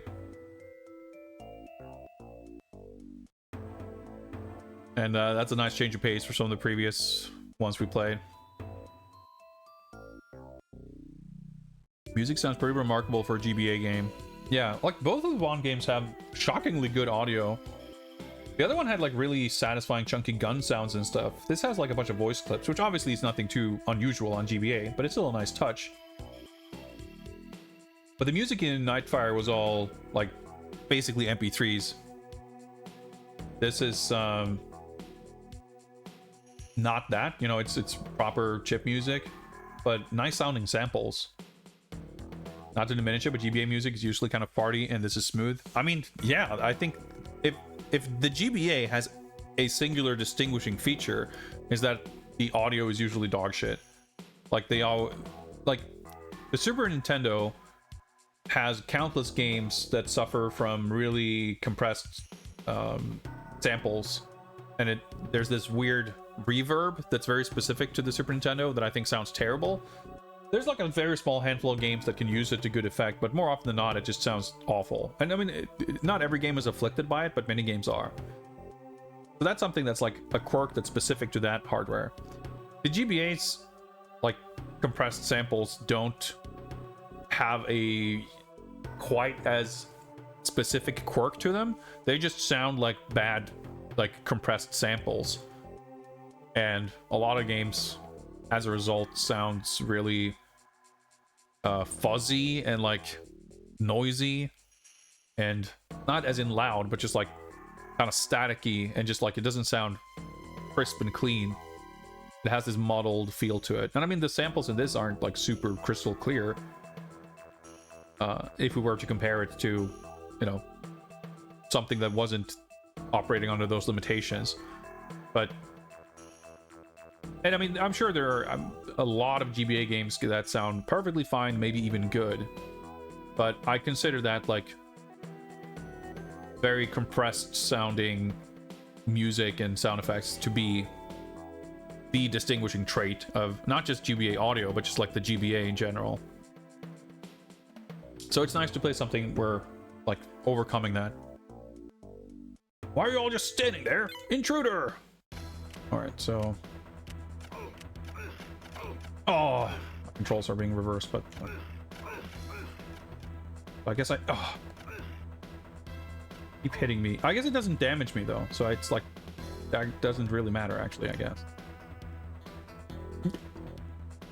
I was gonna say, wait, that guy just popped into existence, but hey, The guards appear to be using some sort of cloaking device. Try to retrieve a working device and bring it back for reverse engineering. yeah, reversing controls is pretty much an unforgivable crime in my opinion.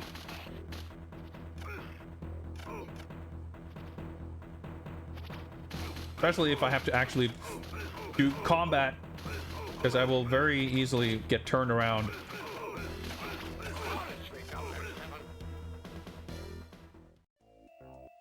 Afraid I'll have to bring them back in pieces. What a surprise! Do your best, 007. Because I can't really control where I'm aiming, and all of a sudden I'm shooting at someone I shouldn't be shooting. Oh, I just realized I accidentally walked to my objective.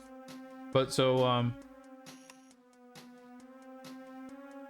oh, okay. So I killed that guy and that completed a objective. I was a little unsure of what triggered the dialogue there. Oh, okay. So I can recruit 8 of them if I really want to. But I can also just move towards permanently disrupting the facility operations.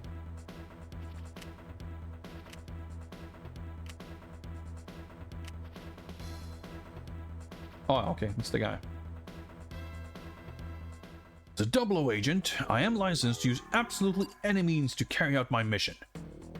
Kindly ask that you open the elevator doors. I'll do whatever I can. I don't want my research being used for ill. Are we at the elevators, or do we have to do some kind of escort thing? Looks like a little bit of the latter. This is so sick. Okay, well, not that much of an escort. Cloaking device. Okay. Just sitting there.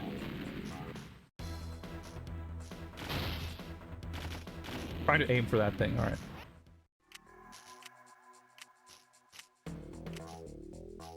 Oh, interesting. So the cloaking device is not actually a gadget that I can equip. Just a good thing, because it means if and when we need it, it'll just be used, basically. Okay, this looks exactly like the last one. Oh, this part's a little different.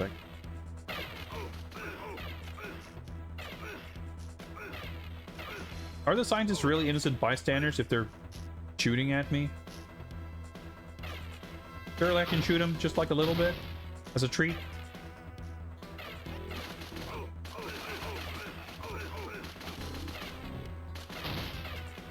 Oh. Those big fat lasers are pretty sick. Whoa. Oh, well, we did it. James, you're too deep underground. The DNA data can't reach you. I don't know what that means exactly, but We'll have to find the authorized scientist on your own. I'll stay in contact as long as I can. all right, so okay, that's what she meant. She can't tell us where the specific scientist we need to find. Oh yeah, I guess I was in stealth. Right, whatever. Luckily, I have a radar with an objective marker, so I'll just go follow that. It's all the same to you, Maya. Follow Maya? Well, that was an objective in the last level, right? There wasn't like an objective. Yeah, no, okay. It's okay, so that means she must have an actual sprite. If I can use a holographic. Oh, that must be. Do that, I guess. I realized I'm not really sure how to use it, but like how to apply strategy.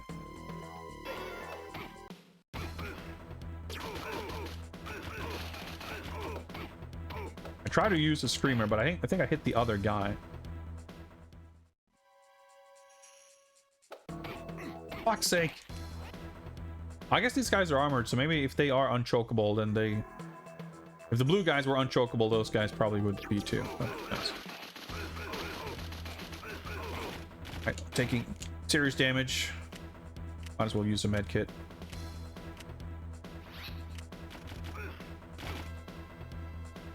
Starting to have a little bit of classic Bond gadget conundrums, flipping through 50 items.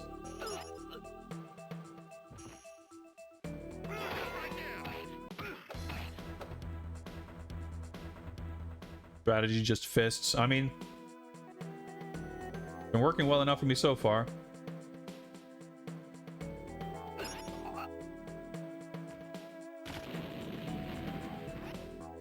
Oh, that's Tranks, or whatever you call them.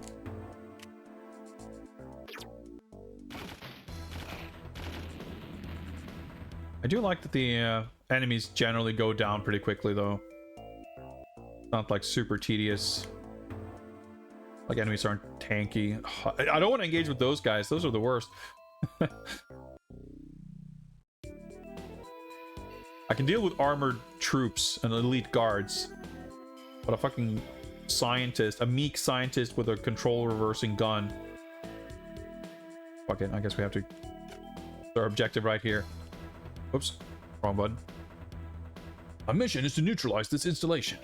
I need the elevator doors opened. You can help me, or you can stand in my way. First alternative is the only one that will get you out of here. Alright, laying out nice and clear. Yeah, I think that this still, like, it doesn't... It annoys me because it's like, it was fun in the beginning, but then we've had more and more levels where it seems like they're attempting to amp up the challenge by making it just finicky.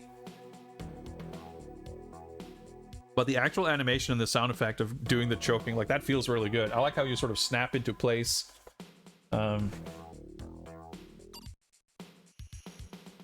It's pretty all right, but also again the fact that it's not like overly punishing makes it nice. Like it's not too upsetting if you fuck it up. I'm not going anywhere without my research. It would be impossible to reconstruct on the outside. Okay. I guess we just wait for him to collect his research. I mean, we need him, so follow him, I guess.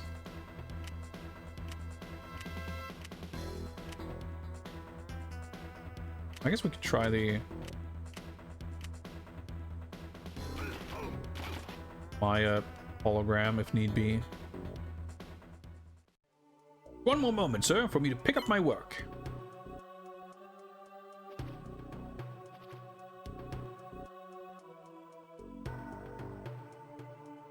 What are you doing here, Poindexter? Intruder!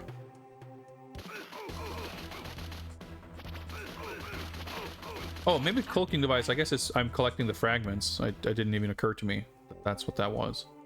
Fuck, scientists. I think what you're looking for is over here.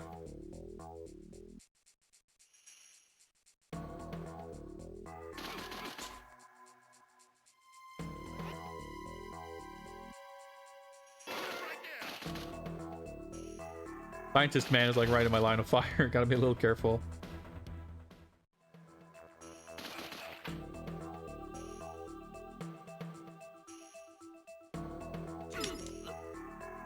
Let me just choke this guy. I'll follow you in a moment.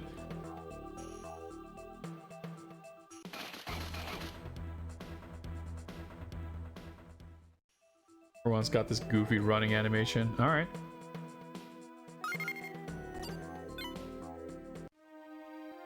Oh, shit. Okay, we're in Moscow now. We enter the door in the deepest level of the Incan ruins. Hard cut. To fucking M personally dropping us off on the Red Square. Alright, okay. I had to drop you off outside of Moscow, Bond. It's chaos in there. Diablo is preparing to march on the city.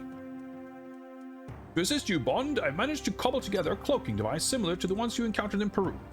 This, you can be unseen and unheard for short periods of time.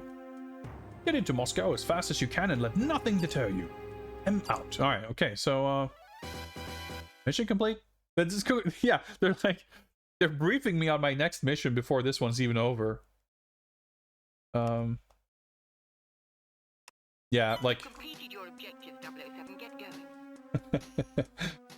Yeah, Em's not impressed. It's so liberating to just be able to burn through the game that I'm not really concerned with doing any extra stuff. It's not really that exciting or interesting anyway. And to be honest, I didn't go for it in the early missions, so I just came across the things. I didn't really have to go out of my way to collect the data discs or what have you. Those cloaking nanosuits were an interesting turn, eh, Bond? Thanks to the samples, I'll have a gadget made to deal with them in time for your next mission. The good news is that you've completely destroyed Diablo's nanotech plant. The bad news is that his platinum-coated army is amassing outside Moscow. We fear the worst. Sending you directly to Russia to do what you can. Oh, that's still the debriefing of the last mission. Whatever. Alright, so what we can import a gold handle. That's literally the only thing we can... Well, what about the... Yeah, no, that's the only thing we can afford, so let's go for it. So we'd have to go back and grind some extra objectives if we wanted the best armor and the other few things. Alright, let's do it. Can we do this in 15 minutes? Even though all of his production facilities have been destroyed. Oh yeah, I guess that happened. Off screen. Not even alluded to. Diablo already has his army of super soldiers in place. I guess it wasn't super clear how super they are. I mean, okay, I guess you can't shoot them. That's pretty... Makes them pretty super. Because you can still choke them, and punch them, and explode them. But if they're super soldiers, fine. I'll take your word for it, Em. The Russian army doesn't stand a chance, but you might. Bond, we've dropped you outside of Moscow, where Dr. Nadanova is helping to marshal Diablo's forces. Is Dr. Nadanova Heidi Klum? I was really confused when the name came up, because it sounded like he was addressing Willem Dafoe, so I thought Diablo was like some alias, but now they're referring to them both. They only called her Katya before, so I guess she is Katya Nadanova. I guess that would make sense. The game doesn't really make it super clear. But we confronted her, but we didn't fight her. So maybe, are we getting dual boss fights in the final level?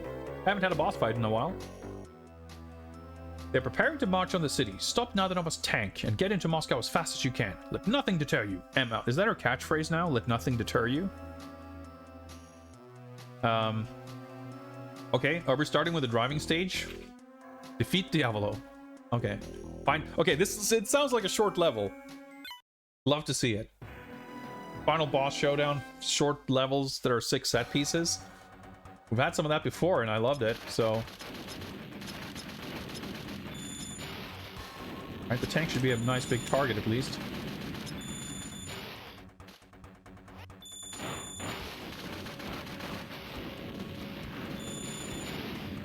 Heavy damage.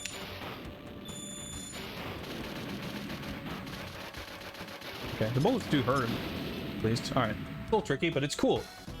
I don't mind this stuff, but it's like fast-paced, nice and quick to retry.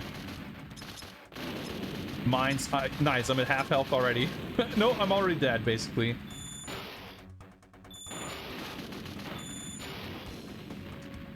Alright, so if you're like at the bottom, nice and quick to aim rockets, because they start panning to the left. Okay, I guess this is further than we got before. This is kind of reminding me of the winter tile set from Cannon Fodder, of all things. I think it was the wooden bridge that reminded me. Ice Racer. Yeah, I'm looking forward to the console game. Like it's like all the ingredients are there, I think, with the level concepts and the story and the... Well, everything, really. The amount of rockets. Last time I got a bunch of item drops. This time I'm not getting much.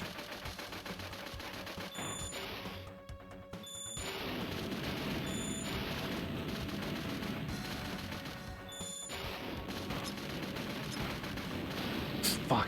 Alright. I was close this time.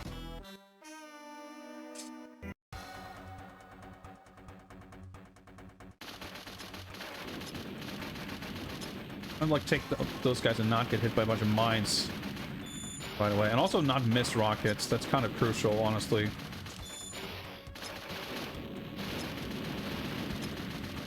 Mines are a real fucking issue.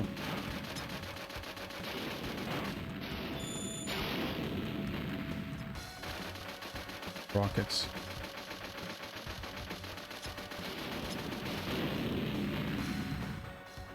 The problem with the oil slick is you can use it to get rid of people behind you, obviously, but if you're looking to get weapon drops, having enemies killed behind you is a bit of a problem.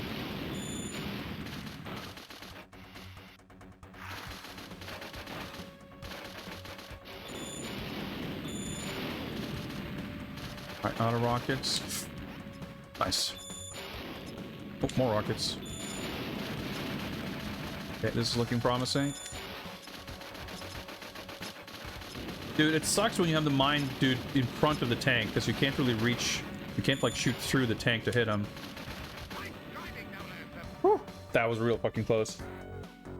With Kachi out of the way, Diablo is a madman without a muse. Enters underground base and stop him at all costs. Oh, okay, I guess we... That was a showdown with Heidi Klum. Rip Heidi.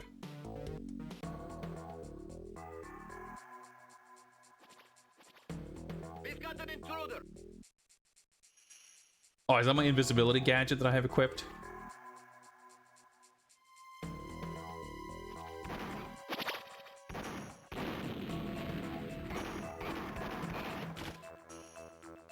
don't know if I have like a... It recharges or how it works, but... It didn't seem super effective right there.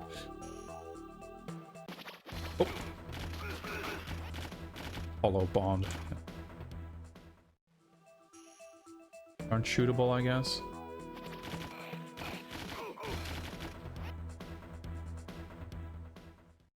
Nice staggered enemy spawn so I can refill my health in between.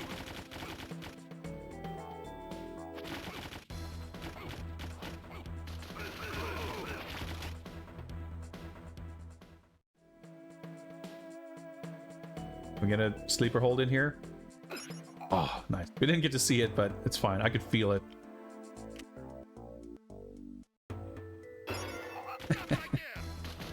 Nice. I'm invincible while I'm doing it too. That's perfect. I guess we're circling around the inner sanctum where we can get inside.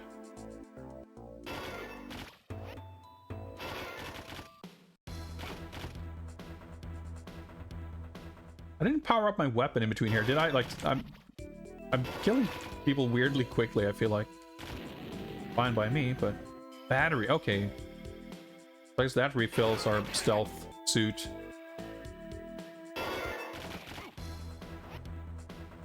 But you didn't see like a meter or a number or anything.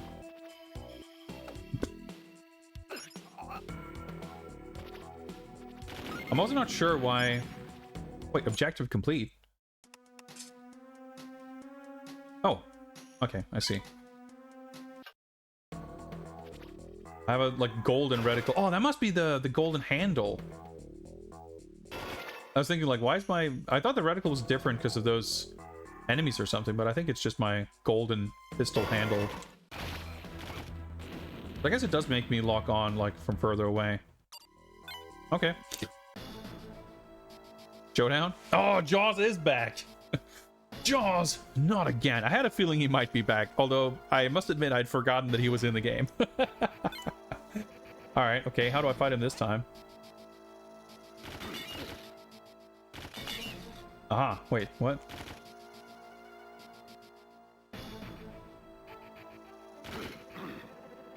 I think it's like, he reacts at least.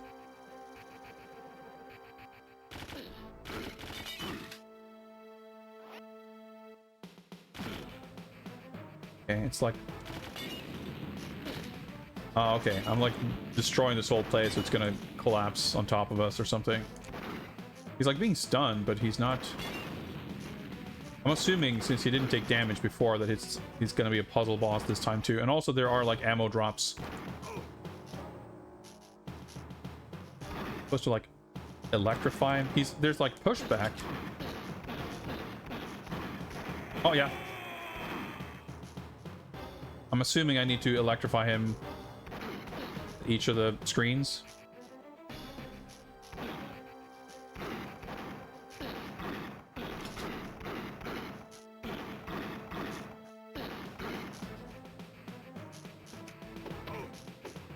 Oh!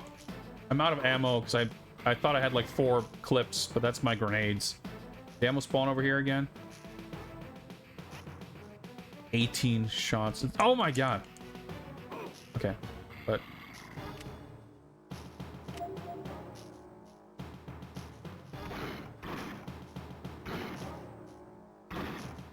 I'm trying to. Oh my! Why is he bouncing?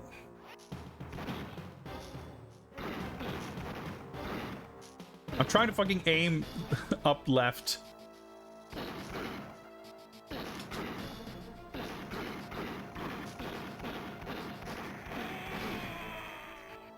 If we got some more bullets here, yeah. I guess it's worth like farming for bullets. It respawn pretty instantly. I mean, he's no way of hurting me nearly quickly enough for it to be a real threat, so it's not really a big deal. We'll do this one. He's like knocked back based on his facing direction, not like where I'm shooting him from. Bit fucked up.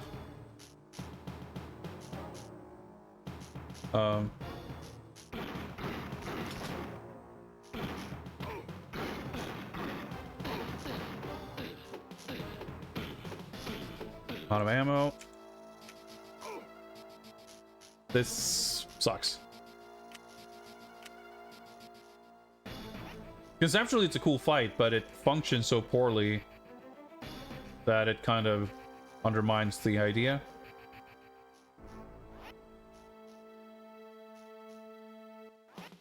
I don't know if I am maxed out on ammo or if it just doesn't really show in the HUD.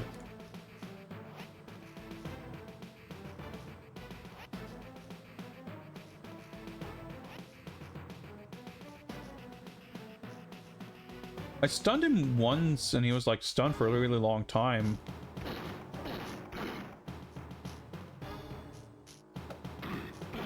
Okay, I can punch him when he's stunned, it looks like. How is he? Oh, there we go. Yeah, so that did spend like 40% of my ammo, so I guess I'm full. Again, though, the fact that this fight isn't, like, infuriating is good. I took damage.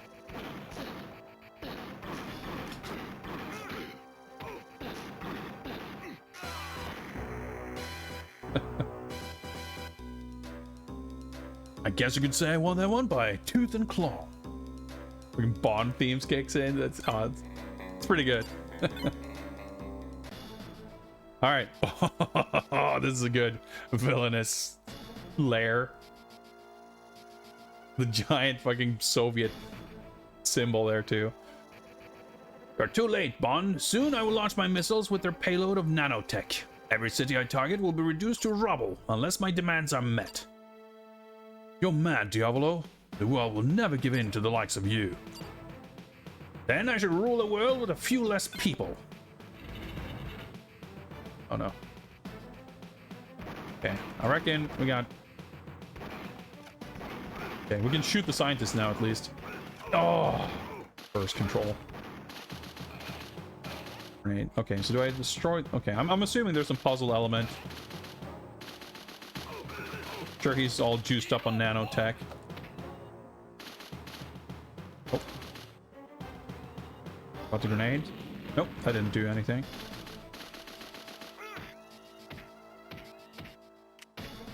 What else we got? Did he like activate it or something? One's flashing. Whoa!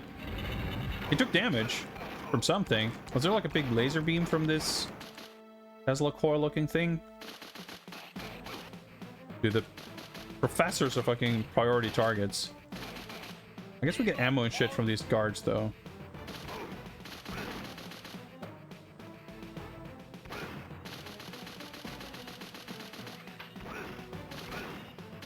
So this one's flashing now. Oh yeah, no, okay. I guess we just stick around for his laser beams to shoot him.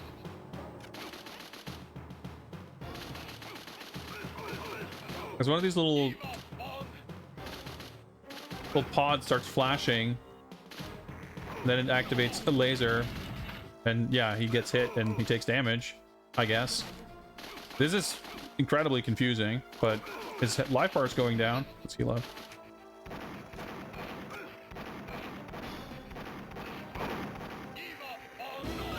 Oh, there we go. Objective complete. Ah!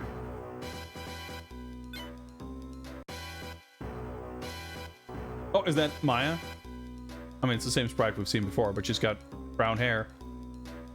James, you're all right. What happened to Diavolo? That's a great question, Maya. Yeah, it was done in by the fucking 7 o'clock laser beam. We've all been there, am I right? What's up, Marty.zone? How's the game? Pretty okay. We're just about wrapping up. Played with fire, got burned. Is there anything else I can do, James? Well, one or two things spring to mind. Save complete. Oh shit. Oh, James. All right, we got some lightly implied dick powers, and there we go. 9:59 p.m. Buzzer beater. Oh, dude, we get the actual theme song, or at least about half of a second of Maya's voice. Nope. It's like all proper and everything. That's pretty sick. It's time. We didn't get opening credits, but I like the styling of these end credits. Shout out to composer and sound design Ian Stalker. Oh man, what a...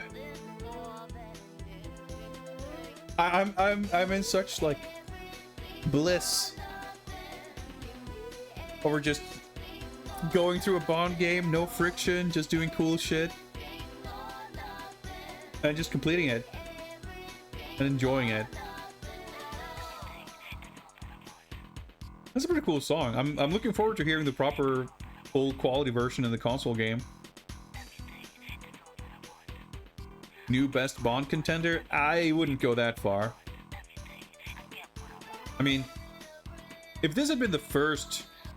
You know, if I hadn't played The World Is Not Enough on Game Boy Color, and I hadn't played Nightfire on GBA, if this was the, you know, the second portable Bond game after the original Game Boy Bond, I don't think I would be terribly impressed. It's okay, but it's like for the most part unobjectionable, and I think I'm curious how I will feel about this having played the console game. Obviously, everything that's cool about this, with the exception of this, the sleeper holds, everything cool about this is like not really specific to the execution of this game, but more so the premise of Everything or Nothing. With the characters and the locations and the gimmicks. And even then, like, there weren't really any cool moments during gameplay.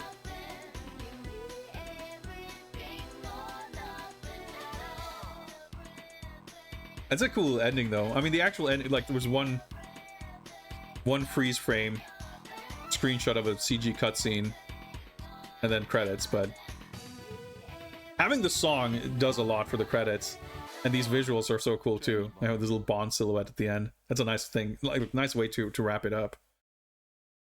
I mean, I was thinking earlier today even about the fact that I reckon after the console game will be a... What? All right.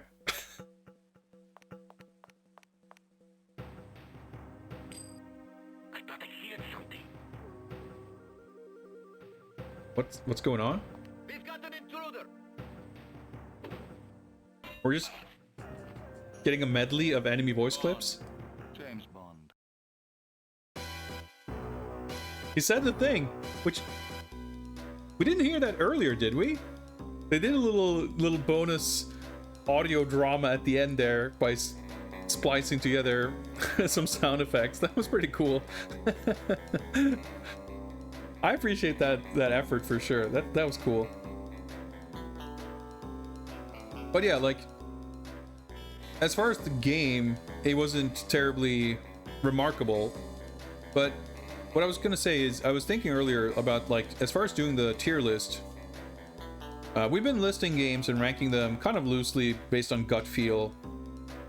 But I was thinking, like, what I would really want to do, which is kind of what I'm doing already, but maybe like formalizing it a little bit, is to like have some certain specific criteria that I judge games after.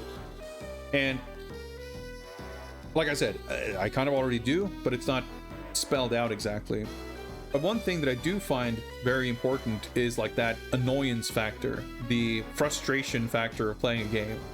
And GoldenEye on the N64, for example, is a very cool game with a lot of interesting, cool stuff, and there's some genuinely excellent, well-executed details. Many of the weapons feel really good. The sound design is phenomenal. Like, it's got cool shit in it. The mission design is, by and large, pretty decent, but then some of the missions are really bad. The stealth is atrocious, and there's just like an extremely high level of annoying shit in that game, which kind of drags down the total. And I think this game was pretty unremarkable, but it was at the opposite end of the spectrum. There was nothing annoying about this, and even when you failed a couple of times, the checkpoints were so generous that it was like not a problem to just keep going.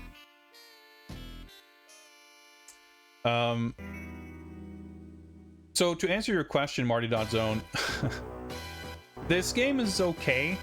I finished it in 3 hours, and we weren't exactly speedrunning it. We didn't collect everything, but I don't feel like there's a strong incentive to go back. I am incredibly curious now what the bonus is supposed to be that you get for connecting with the GameCube version. Because what could there even be that would be, like, interesting? I don't know. There is a multiplayer mode, which I can't imagine being super great. I assume if we pop in here, you're not going to be able to really see much. Yeah. So maybe there's like a multiplayer skin or something. I don't know. I'd be curious to look it up, but I wasn't able to find any info on it beforehand. Now, we're already running late. So I think we will have to forego the typical pleasantries of spreadsheet editing.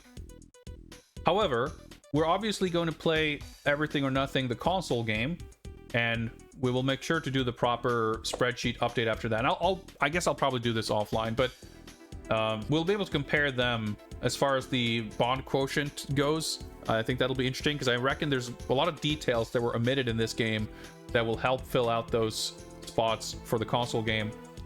But even so, there's a lot of stuff that was in this. We had driving, we had car gadgets, shooting, and fisticuffs, obviously. We got some sexy ladies of the evil variety and otherwise. We had Q briefings. Technically, we had Q Lab. We had a screen called Q Lab that showed up in between every level. We had James Bond at the end of the credits. We had a theme song. Not many games have had that. Now, obviously, I don't think there's a single one of those things that the console game will not also have, but I reckon it's gonna stand a good chance at scoring maybe the highest out of all games so far. I'm excited to find out. And I'm really, really glad that we were able to finish this tonight, for the single reason that, once again, our schedule is potentially going to be a little bit disrupted, because this upcoming weekend is EVO Japan. I'm super excited, and I'm going to try to watch as much of it as possible.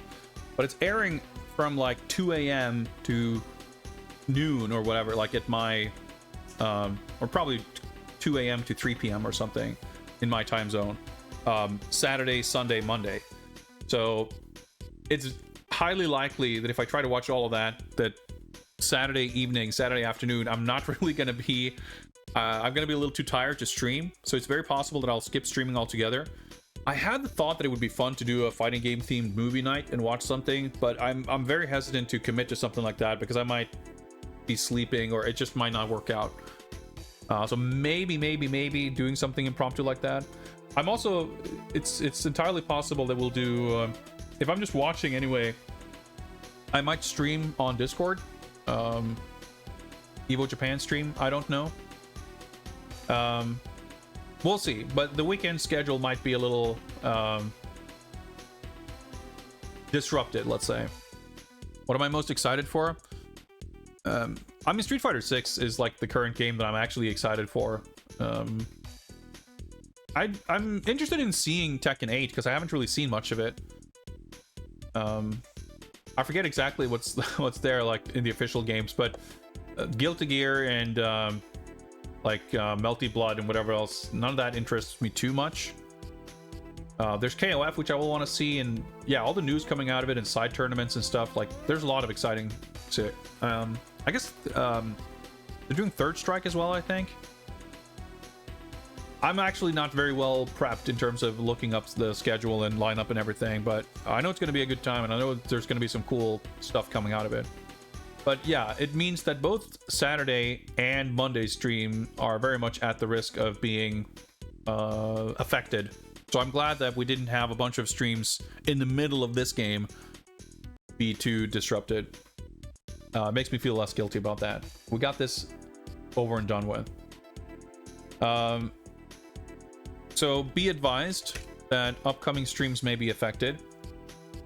And as always, you can check out my Discord for potential movie nights, but also if I make a decision on rescheduling or what have you, or canceled streams, that's probably where I will announce it.